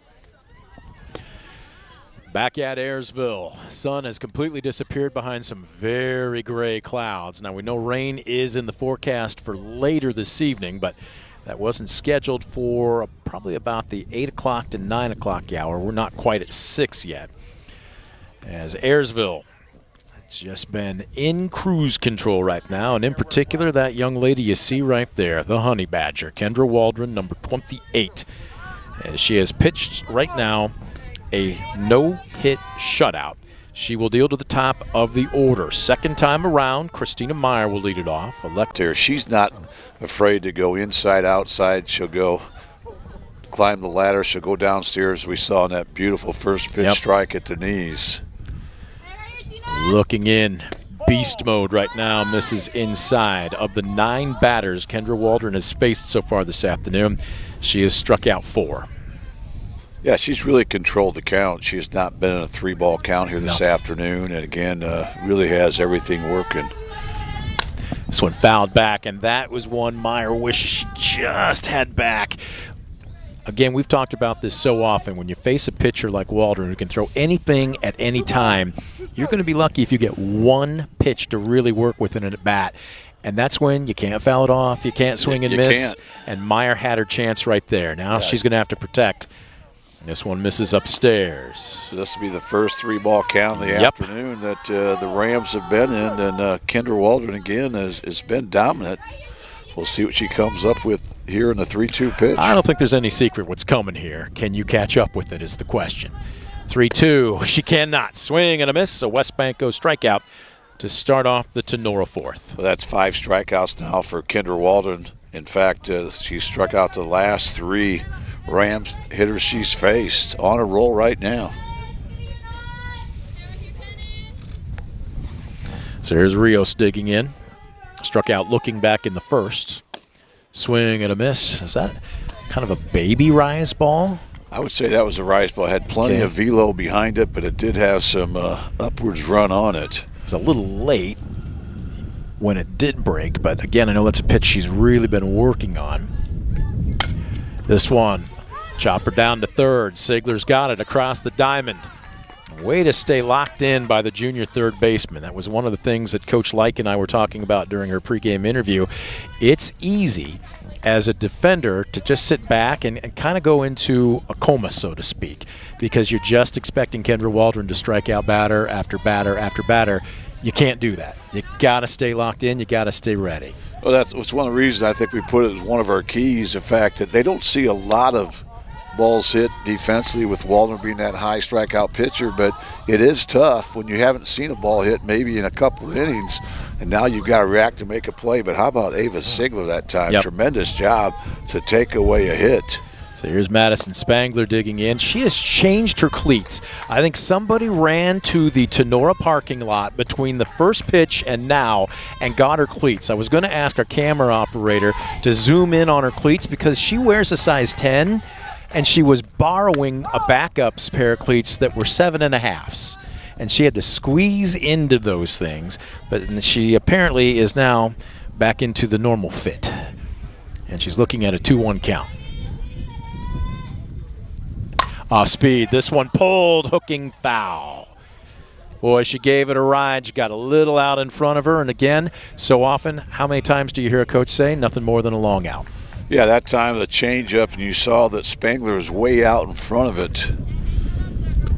Or in this case, not a long out, but a long strike. But if you're Spangler, you know what it feels like now to barrel her up. So what are you going to be facing here? 2-2, maybe a fastball? She's going to see the heater. Wow. Raised elevation on her, a swing and a miss. That's a West Banco strikeout, and that will retire the Rams here in the top of the 4th. No runs, no hits, no errors, and nobody left the board. We are through 3.5. No change in our score. Pilots 12, Rams nothing. You're watching DCTV Sports. Superior Credit Union, a not-for-profit, member-owned financial cooperative. Visit SuperiorCU.com to find out more about joining the winning team at Superior Credit Union. Stanball Jewelers is your trusted source for diamonds, fine jewelry, watches, and gifts. Whether you're looking for a dazzling engagement ring, a timeless anniversary gift, or a present for someone special, Stanball Jewelers has something for every occasion. Visit us today and discover why we've been serving the community since 1948. Back into the circle, and instead of the original starter, the young freshman Rios, Carly Rower gone for her second innings worth of work. Surrendering a 5 spot in the last frame. It'll be the bottom of the order yet again. I tell you what, this bottom third of the order has been extremely productive today. Limber, Sigler, and Gurrell. What if I told you between those three, we've got 5 hits, a hit by pitch, and 6 runs scored. That's not bad for 6 plate appearances, 6 runs out of your 7, 8, 9 hitters. So it's been that kind of day for Ayersville. 1 through 9, they're just a very dominant offensive team, and the bottom of the order has really come through big. So here's Limber digging in from the left side. She's 2 for 2, an infield single. A liner hit the opposite way, and she disagreed with that strike call, but she doesn't say anything and tries to regather herself. Great pitch, painted the inside corner. Off speed, misses upstairs. I'm going to call it right now, Scoop. If Aubrey Limber gets a hit here, she's going to be our post-game player. We're calling her over and putting her on the air. What do you say? Well, she's had that kind of day. It's certainly hard to argue that. Takes upstairs, ball 2. Now here again, I know your eyes are wide and you're feeling it right now, but at the same time, you need to remember what the strike zone is. There's nothing wrong with a leadoff walk here either, is there? No, you find a way to set the table, get on base. This one chopped to short. Here comes Spangler charging in. Got her by an eyelash at first. Bang, bang play, and if it's another shortstop in the GMC, that's an infield single, but Madison Spangler showing off and cannon for an arm. Oh, incredible play once again by Spangler. Once again, she takes away a hit from Audrey Limber. That looked like it was going to be a little slap hit the opposite way, but Spangler with that cannon shows it off, and for the first time since the first inning, the leadoff hitter for Ayersville has been retired. So here's Sigler digging in. Looking at a 1-0. This one chopped foul, third base side. Wind on again, off again. Still blowing in from right. It's coming basically right directly on us. We are right behind home plate. The 1-1. Rise ball is a little too rising. 2-1. Now taking a look at both these teams. Again, we flip the calendar tomorrow. Scoop, we are into May. As this one off the end of the bat, a slow roller. Spangler charges, gathers it up, fires. Wow! Another quick play. And Madison Spangler is putting on a clinic at shortstop right now. Oh, no doubt about it. Tremendous play again by Madison Spangler. What looked like it was going to be another infield hit for Ayersville turns into another 6-3 putout. 2 up, 2 down. Back-to-back spectacular plays by Madison Spangler. We're going to have a pinch hitter here. And with a windbreaker on. We're returning 15 to the DP position. 15 for 22 then. Okay, so 15 is returning to the DP position. Returning to the flex. Okay. Look good.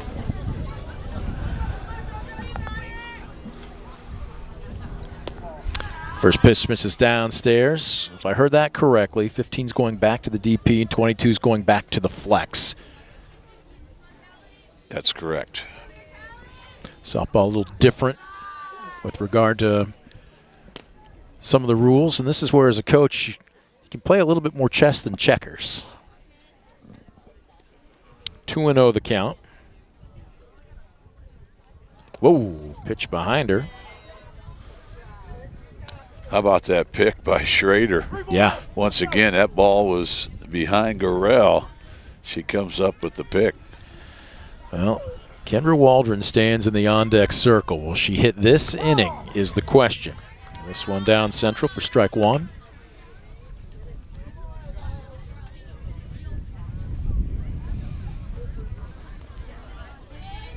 Rorik, can she get a 1-2-3 inning? This one a shot back up the middle, and that might have gone off of her glove just a little bit, but still had enough to slither into center field. And the line does move as Kendra Waldron, fourth inning, fourth at bat. She is 2 for 3 this afternoon. She's grounded out to short. She had a 3-run homer in the second. An infield single, brought home an RBI, and did score just an inning ago. And she takes down central for a strike. A good-looking pitch by Rorik, Yep. who's been getting ahead of the Ayersville hitters this inning. Rise ball popped up. Coming in at first is Carpenter. She squeezes, and for the first time this afternoon, the Rams get a clean inning. No runs on one hit, no errors, and one left aboard. We will head to the fifth. Mercy rule is now in effect. Pilots 12. Rams nothing. Tinora needs at least a couple, or it's over. We'll have it for you when we come back. You're watching DCTV Sport.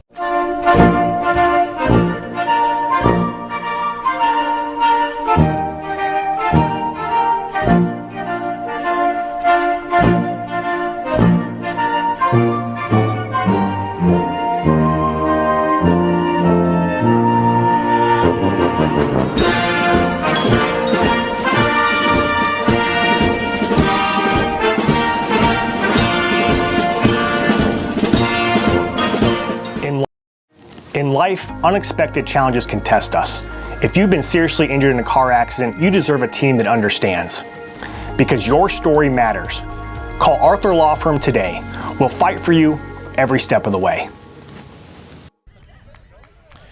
Back at the Pilot Lounge, we head to the top of the fifth. It's 12-0. Ayersville leading, visiting Tinora.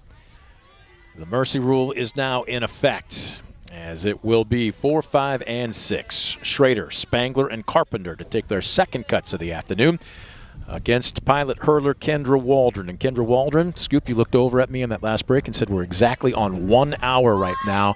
She wants to make it 1 hour and what, maybe about 5 minutes. Not even that. Strike two to Schrader, who's 0 for 1. She popped out into foul territory at first base back in the second inning. Want to keep an eye on this young woman in the batter's box. She is going to be something. Tremendous player. Swing and a miss here. She was a little late, and that is going to be a West Banco strikeout to lead off the Tinora first. And that is strikeout number 7 for Kendra Waldron. Yeah, she's really found her groove. She's now struck out 5 of the last 6 Ram hitters. Here's Spangler digging in. Popped out. Back in the second inning to the pitcher. First pitch swinging here. And again, I know when you're talking about this, I don't want to sound like a broken record, but when you've got 5 pitches you can throw for strikes, if you're Tinora, you can't sit on all 5 pitches, obviously. So what's your approach? Are you looking at a specific zone? You're looking one pitch, one spot? What do you do to try and take something away from Kendra Waldron? Well, I think we're seeing it right now that they're coming out a lot of more aggressive here later innings. Knowing that Waldron's not going to fool around. We've only seen 1 3-ball count, so they're coming out much more aggressive swinging. They just have not squared anything up. The 1-1. This one, a slow roll at a third. Sigler comes up across the diamond. It's on the money. 2 down. Another great pitch by Waldron. Another great play by Sigler. And now 14 consecutive Rams have been retired. They bring up Carly Carpenter, who was a strikeout victim back in the second inning. Yep, struck out to end the second. She will dig in as the Rams' last hope. First pitch, she pulled a little something off of that. Kind of painted it on the inside corner, a swing and a miss. Yeah, that time certainly threw off the timing from Carpenter. Yep. You're in there waiting for 63, 64. Now you get a curve and just a little outside. It's a great pitch. A very competitive pitch. Just misses the black there in the outside corner. That's a good hold by Carpenter as well. 1-1. Both these teams still going to be busy this week as a swing and a miss, and they're down to their final strike. Yeah, the Rams have to put at least 3 on the board to try to extend this game. If not, the mercy rule will be in effect, as you alluded to. Well, the 1-2. Waldron deals off speed. Slow grounder to Eldridge. She will underhand to first, and that will do it. Kendra Waldron just too tough this afternoon. No runs, no hits, no errors, nobody left aboard. She strikes out 7 in a shortened ball game. It is a perfect game for the Honey Badger, Kendra Waldron, and with it, the 15th win of the season for the Pilots against just 1 loss, 7-0 in the GMC, and congratulations going out to Coach Like and this year's edition of the Pilots, as they are this season's Green Meadows Conference regular season champions. Yeah, what a way to do it. Perfect game, no-hitter from Kendra Waldron. They go back-to-back in the GMC to run the table 2 consecutive years now, going 7-0. That's the 17th consecutive GMC win here for Ayersville, and this is their 4th ever softball GMC title. Of course, they went back-to-back. We mentioned last year's. You'd have to go back 23 years prior to last year, the last time the Pilots got it done in the GMC back in 2002. But, boy, this has to feel good, an all-around team effort. Yep. We saw it with their defense. We saw it with their base running. We saw it with their offense. And we certainly saw it with tremendous pitching again by Kendra Waldron, the senior. We're going to take a quick timeout. When we come back, we will have our post game. We'll get Coach Like and, I don't know, throw a dart at a board because it could literally be any Pilot. You know what? I'm still going to ask for Aubrey Limber. Why not? We'll take a quick break. We'll break it all down when we return. You're watching DCTV Sports. West Banco, building a better bank every day since 1870. Community-focused West Banco. Find out more at westbanco.com. I thought they had a hit at one point. Discover affordable transfer opportunities at Northwest State. Start here and save thousands on tuition. Our advising team will help you get your credits transferred. So don't wait another minute. Get started today. Estill Chevrolet Cadillac is this area's new and used car headquarters, earning your trust one satisfied customer at a time. Estill Chevrolet Cadillac, North Clinton Street in Defiance, and online at drivebobestill.com. For the past 70 years, Midwest Community Federal Credit Union has been your financial partner, helping you achieve your dreams and secure your future. Midwest Community Federal Credit Union, with locations in Defiance, Bryan, and Napoleon. Find out more at midwestcommunity.org. Proudly serving the area with the highest quality contracting services for nearly 100 years. Baker Schindler Company of Defiance and Paulding, 419-782-5080. Online at baker-schindler.com. Superior Credit Union, a not-for-profit, member-owned financial cooperative. Visit superiorcu.com to find out more about joining the winning team at Superior Credit Union. Stanball Jewelers is your trusted source for diamonds, fine jewelry, watches, and gifts. Whether you're looking for a dazzling engagement ring, a timeless anniversary gift, or a present for someone special, Stanball Jewelers has something for every occasion. Visit us today and discover why we've been serving the community since 1948.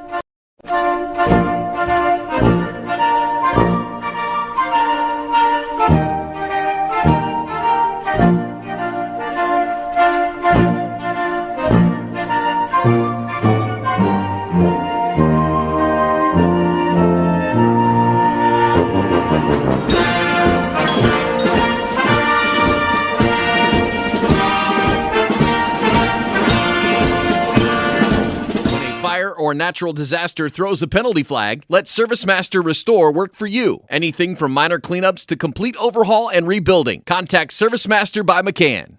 At Arthur Law Firm, we understand how overwhelming life can be after being seriously injured in a car accident. With over 50 years of experience, Arthur Law Firm has a track record of getting the results you deserve. When you don't know where to turn, get answers with Arthur. West Banco, building a better bank every day since 1870. Community-focused West Banco. Find out more at westbanco.com. Discover top quality healthcare education at Northwest State. Our instructors have real world experience, so they know how to prepare you for great career opportunities. Northwest State, where you'll get the top quality healthcare education you need to succeed.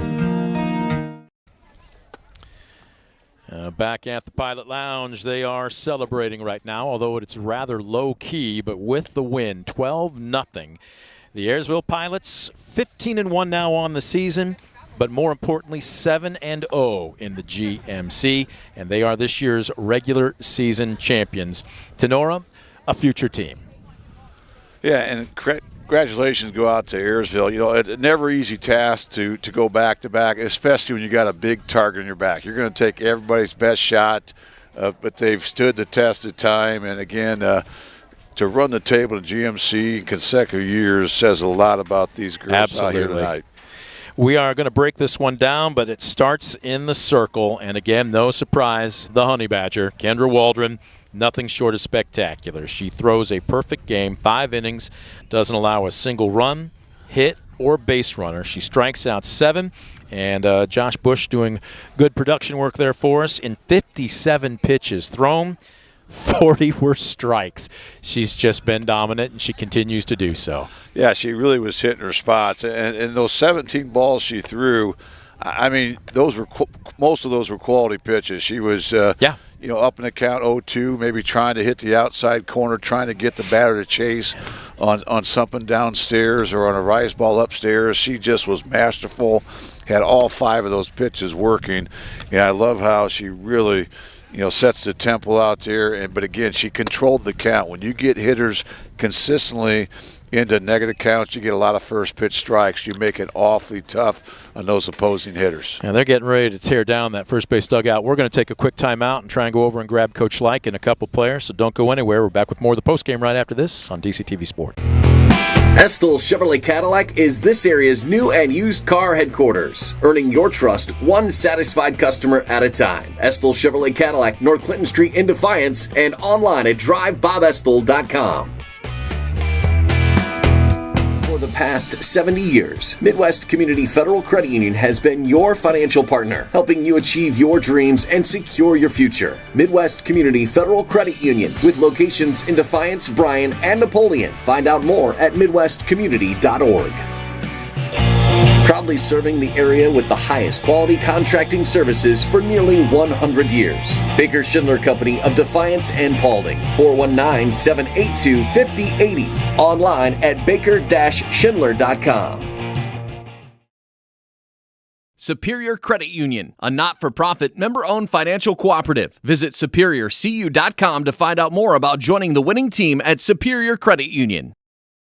Stanball Jewelers is your trusted source for diamonds, fine jewelry, watches, and gifts. Whether you're looking for a dazzling engagement ring, a timeless anniversary gift, or a present for someone special, Stanball Jewelers has something for every occasion. Visit us today and discover why we've been serving the community since 1900.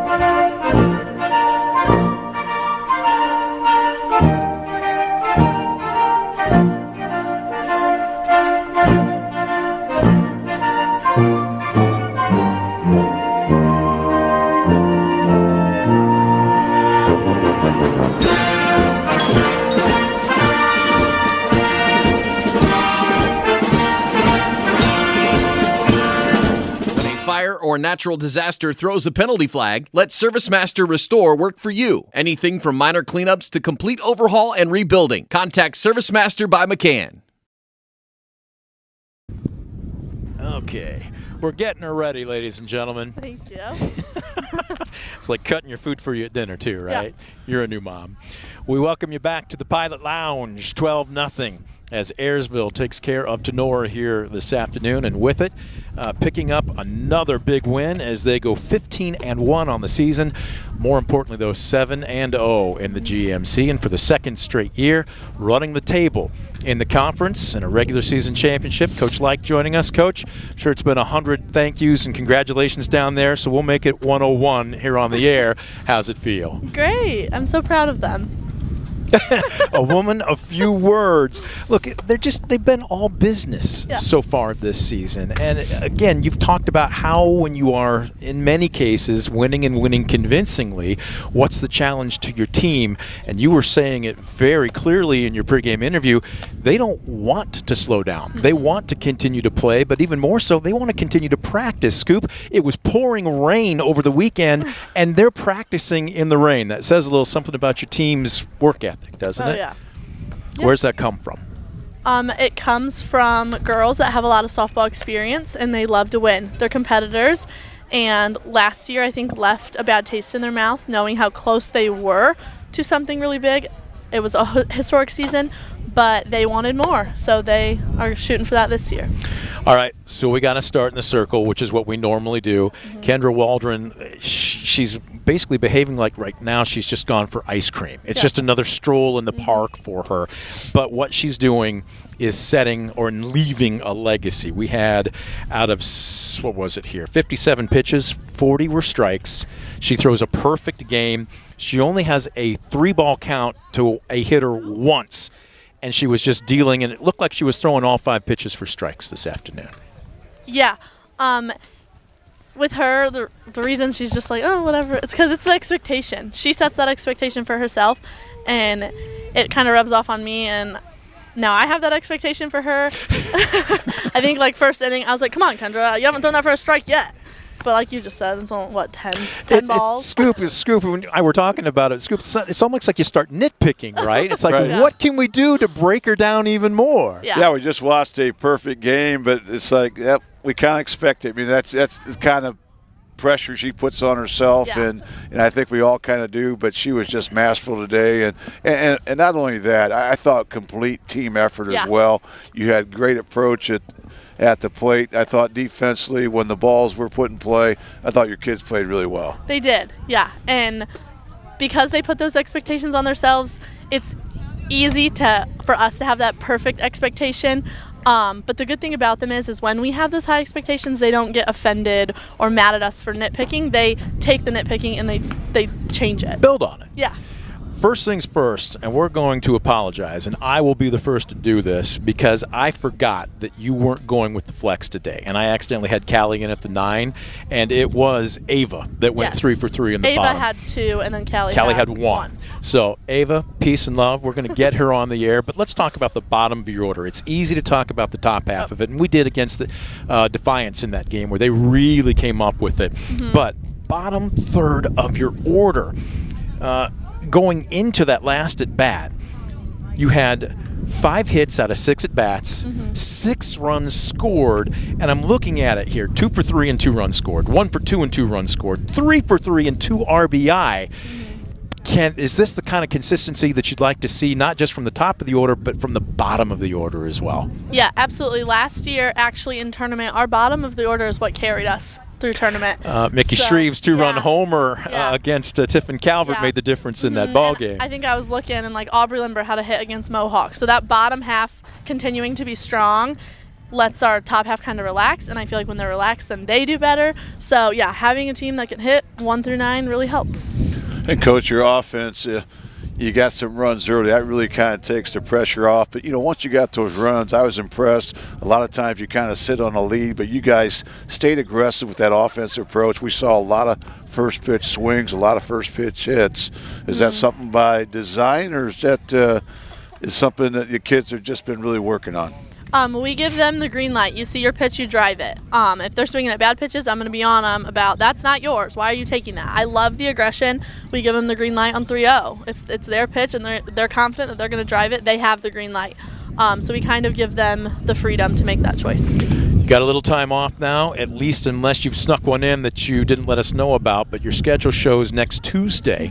So you've got a little bit of time. I think, Patrick Henry that you've got next week. Yep. So what are you going to do for the next 4 days? Just more practice, or do you lighten up and go for quality maybe more than quantity? Well, tomorrow we'll definitely practice, and then Saturday the girls have prom. So they're going to get a break.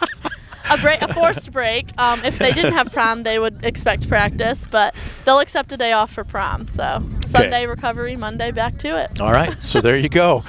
Well-deserved break on Saturday, though. Yes, congratulations, absolutely. Coach. Another big win and another GMC championship. Coach Like joining us in the postgame. We're going to take a quick time out. When we come back, we're going to wrap it up. You're watching the postgame and DCTV Sports. In life, unexpected challenges can test us. If you've been seriously injured in a car accident, you deserve a team that understands. Because your story matters. Call Arthur Law Firm today.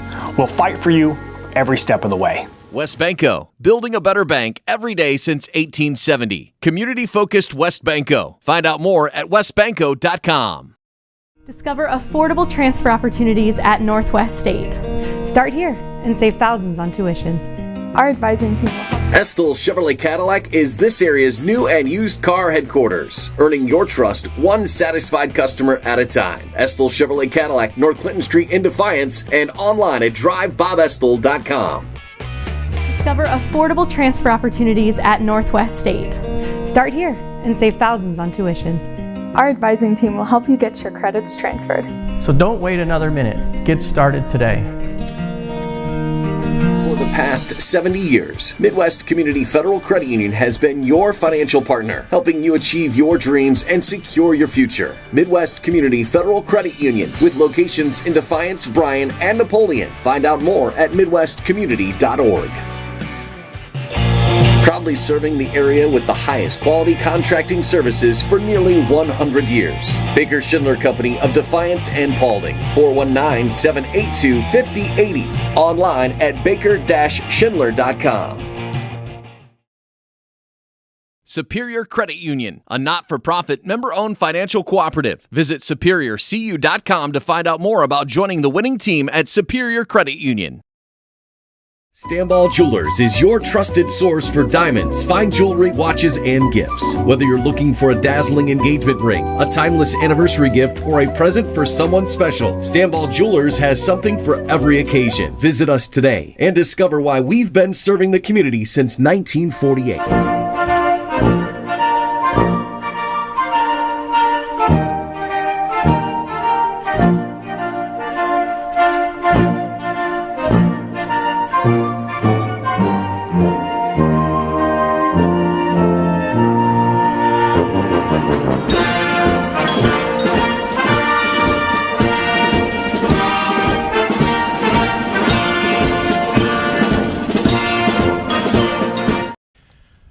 Welcome back. Postgame continues here on DCTV Sports. We had to confirm this, but according to Coach Like, not that we don't give her enough credit from start to finish in every broadcast, but Kendra Waldron has thrown her first complete perfect game of her career. So what are we going to do? We're going to bring the Honey Badger over and say congratulations. Well, thank you. Were you aware of that? I wasn't, really. And then she just came over and told me, and then she's like, they want you. I'm like, who? And they're like, Brent. I'm like, oh, okay. And so then she said, okay, sure. Like, okay, I'm coming. You know, yeah, it wasn't like a big four-letter network or anything. No, we are out here. I wouldn't say it's my perfect game. I would say that it's the team's perfect game. Okay, now that's good. But Yeah. let's talk, though, because you look like you were on and on early. We've seen you in some games where it takes an inning or two at least to get a couple of pitches to where you're comfortable. We were watching you in warm-ups. And you looked like you had command early. Did it feel like it? It did, yeah. Honestly, like, in the Tinora game, early, I'm always like that. I feel like, I don't know why, just from the moment that I wake up, I'm just like, we're playing Tinora today. I just have that mindset. Yep. Well, you were definitely locked in warm-ups as we were watching, and I love how you really controlled the count. You had a lot of first pitch strikes. You had so many hitters in negative counts. We had you only one time getting a 3-ball count. You know, what pitch was your go-to pitch tonight, or was it all of them, obviously? Yeah, honestly, all my pitches worked pretty well. I think there was a few innings where, like, there was a couple of them where it didn't work. But honestly, from my freshman year, my curveball's been my dominant pitch, and that's what it was today. So you've been working on the rise. We talked about that during the last game in your pregame interview, but it seems to be a little bit more under control, or I wouldn't say control, command. Yes. This year, do you feel more comfortable throwing it? I do. Yes. Maybe not so much inside outside, but I definitely can control a lot more.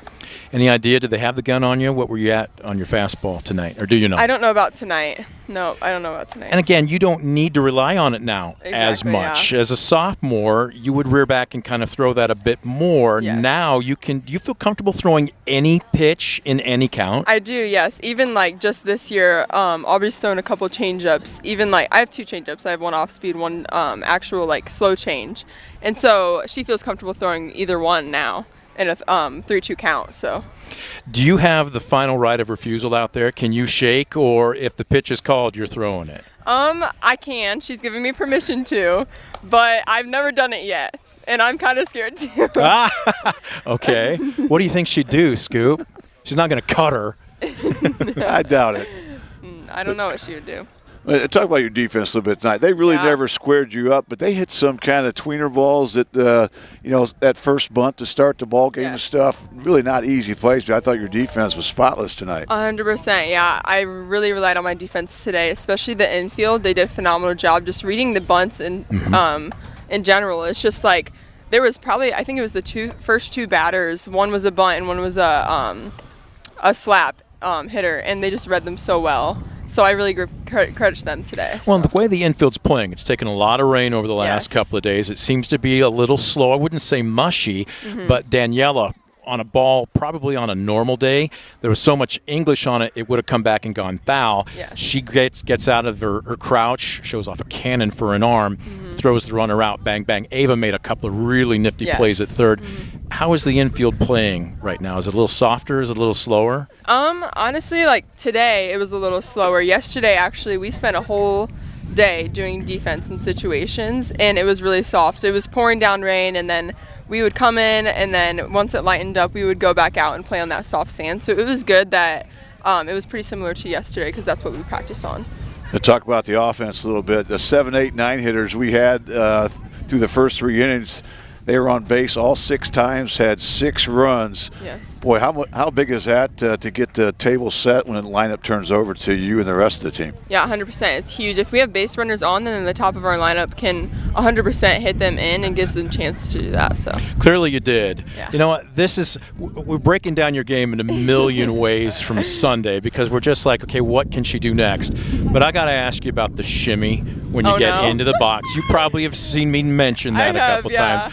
Where did that come from, and how do you spin the bat over your wrist like that? I never tell my secrets. But You can tell me off air, but at least give us a hint. I do have a routine. I swing the bat twice, and then I'll hold the bat up in front of me, close my eyes, I'll touch my cross a little bit, and then I so-called shimmy into the box. I just spin the bat, and you call it a shimmy. I'm like, okay, I guess it looks smooth to you. It does, but I was just curious where that came from. Did you see somebody do that? Is it just a natural? I've always just done it. I probably developed it in 7th grade, and then from there I learned my routine as it went on. So You've got a little bit of time off now. You don't play until Tuesday.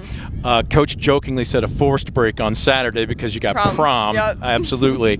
Are you going to give yourself a little bit of a breather over the next 4 days, or maybe just Saturday, and then you're going to figure out a way to get back here and practice a bit more? I actually think it was the Paulding game. I told Coach, I was like, you know what? I love playing games and everything, but it's like every other day or like 2 days in a row. So then we don't have time to practice, and we don't have time to fix like my curveball or my rise ball if it's not working. And so I was really grateful last week when we didn't have a game on Saturday. I went and pitched on Saturday. So this weekend I'm really hoping to get out there. All right. Yeah. But enjoy prom as well, right? Yeah, whatever. Whatever. She's still focused. She's won a GMC title. Prom is secondary. Have yourself a good weekend. Thanks for coming over and joining us. Congratulations. Congratulations. All right. She did her due diligence. We're going to take one last time out. When we come back, we will officially put what is it? It's not a Carolina blue. What do they call it? A Columbia blue and gold bow on our post game. You're watching DCTV. When a fire or natural disaster throws a penalty flag, let ServiceMaster Restore work for you. Anything from minor cleanups to complete overhaul and rebuilding. Contact ServiceMaster by McCann. At Arthur Law Firm, we understand how overwhelming life can be after being seriously injured in a car accident. With over 50 years of experience, Arthur Law Firm has a track record of getting the results you deserve. When you don't know where to turn, get answers with Arthur. Brent Balbinot alongside Scoop Miller. We do not need dates for prom this Saturday, but if we did, this guy right here would probably be crowned king. Final score, Ayersville 12, Tinora nothing with the victory. Again, Pilots sew up another unbeaten season in the GMC, another regular season championship. They're now 15-1. Scoop, don't let that fool you. They are far from satisfied right now. They came one game away from Akron last year. They openly talk about it here. They don't put the cart before the horse, but Coach Like has said, look, I don't want us getting back to that situation again this year and looking at each other going, okay, what do we do now? They openly talk about it, but they keep it in perspective. But rest assured, this is an Ayersville club that feels they've got some unfinished business. Well, no doubt about it, and why not? They certainly have some talent. You know, you need to have things go your way, but they understand that it's a process. It's not about showing up when the sectional tournament starts, district, regional, and so forth. It's about winning each and every day. So today they did a great job. They really looked good. They did so many things well, but now they're going to get back to work tomorrow, find some things they can shore up. They want to continue to get better each and every day. So when they do get to tournament play, they're going to put their best foot forward. On the flip side, if you're Tinora, look, you just stay after it. This is a very, and when I say very young team, we're talking 2/3 underclassmen on the field.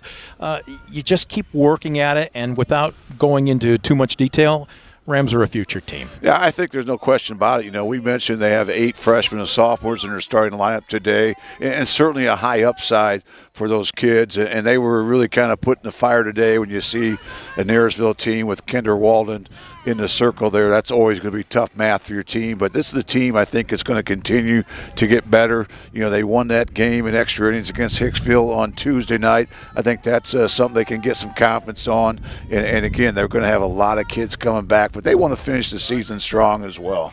That's going to do it for our broadcast here this afternoon. Big thank you going out to our crew, our underwriters for helping make the broadcast a possibility, and you, the fan, for tuning in. Final score again, Ayersville 12, Tinora nothing. You've been watching a presentation of DCTV Sports.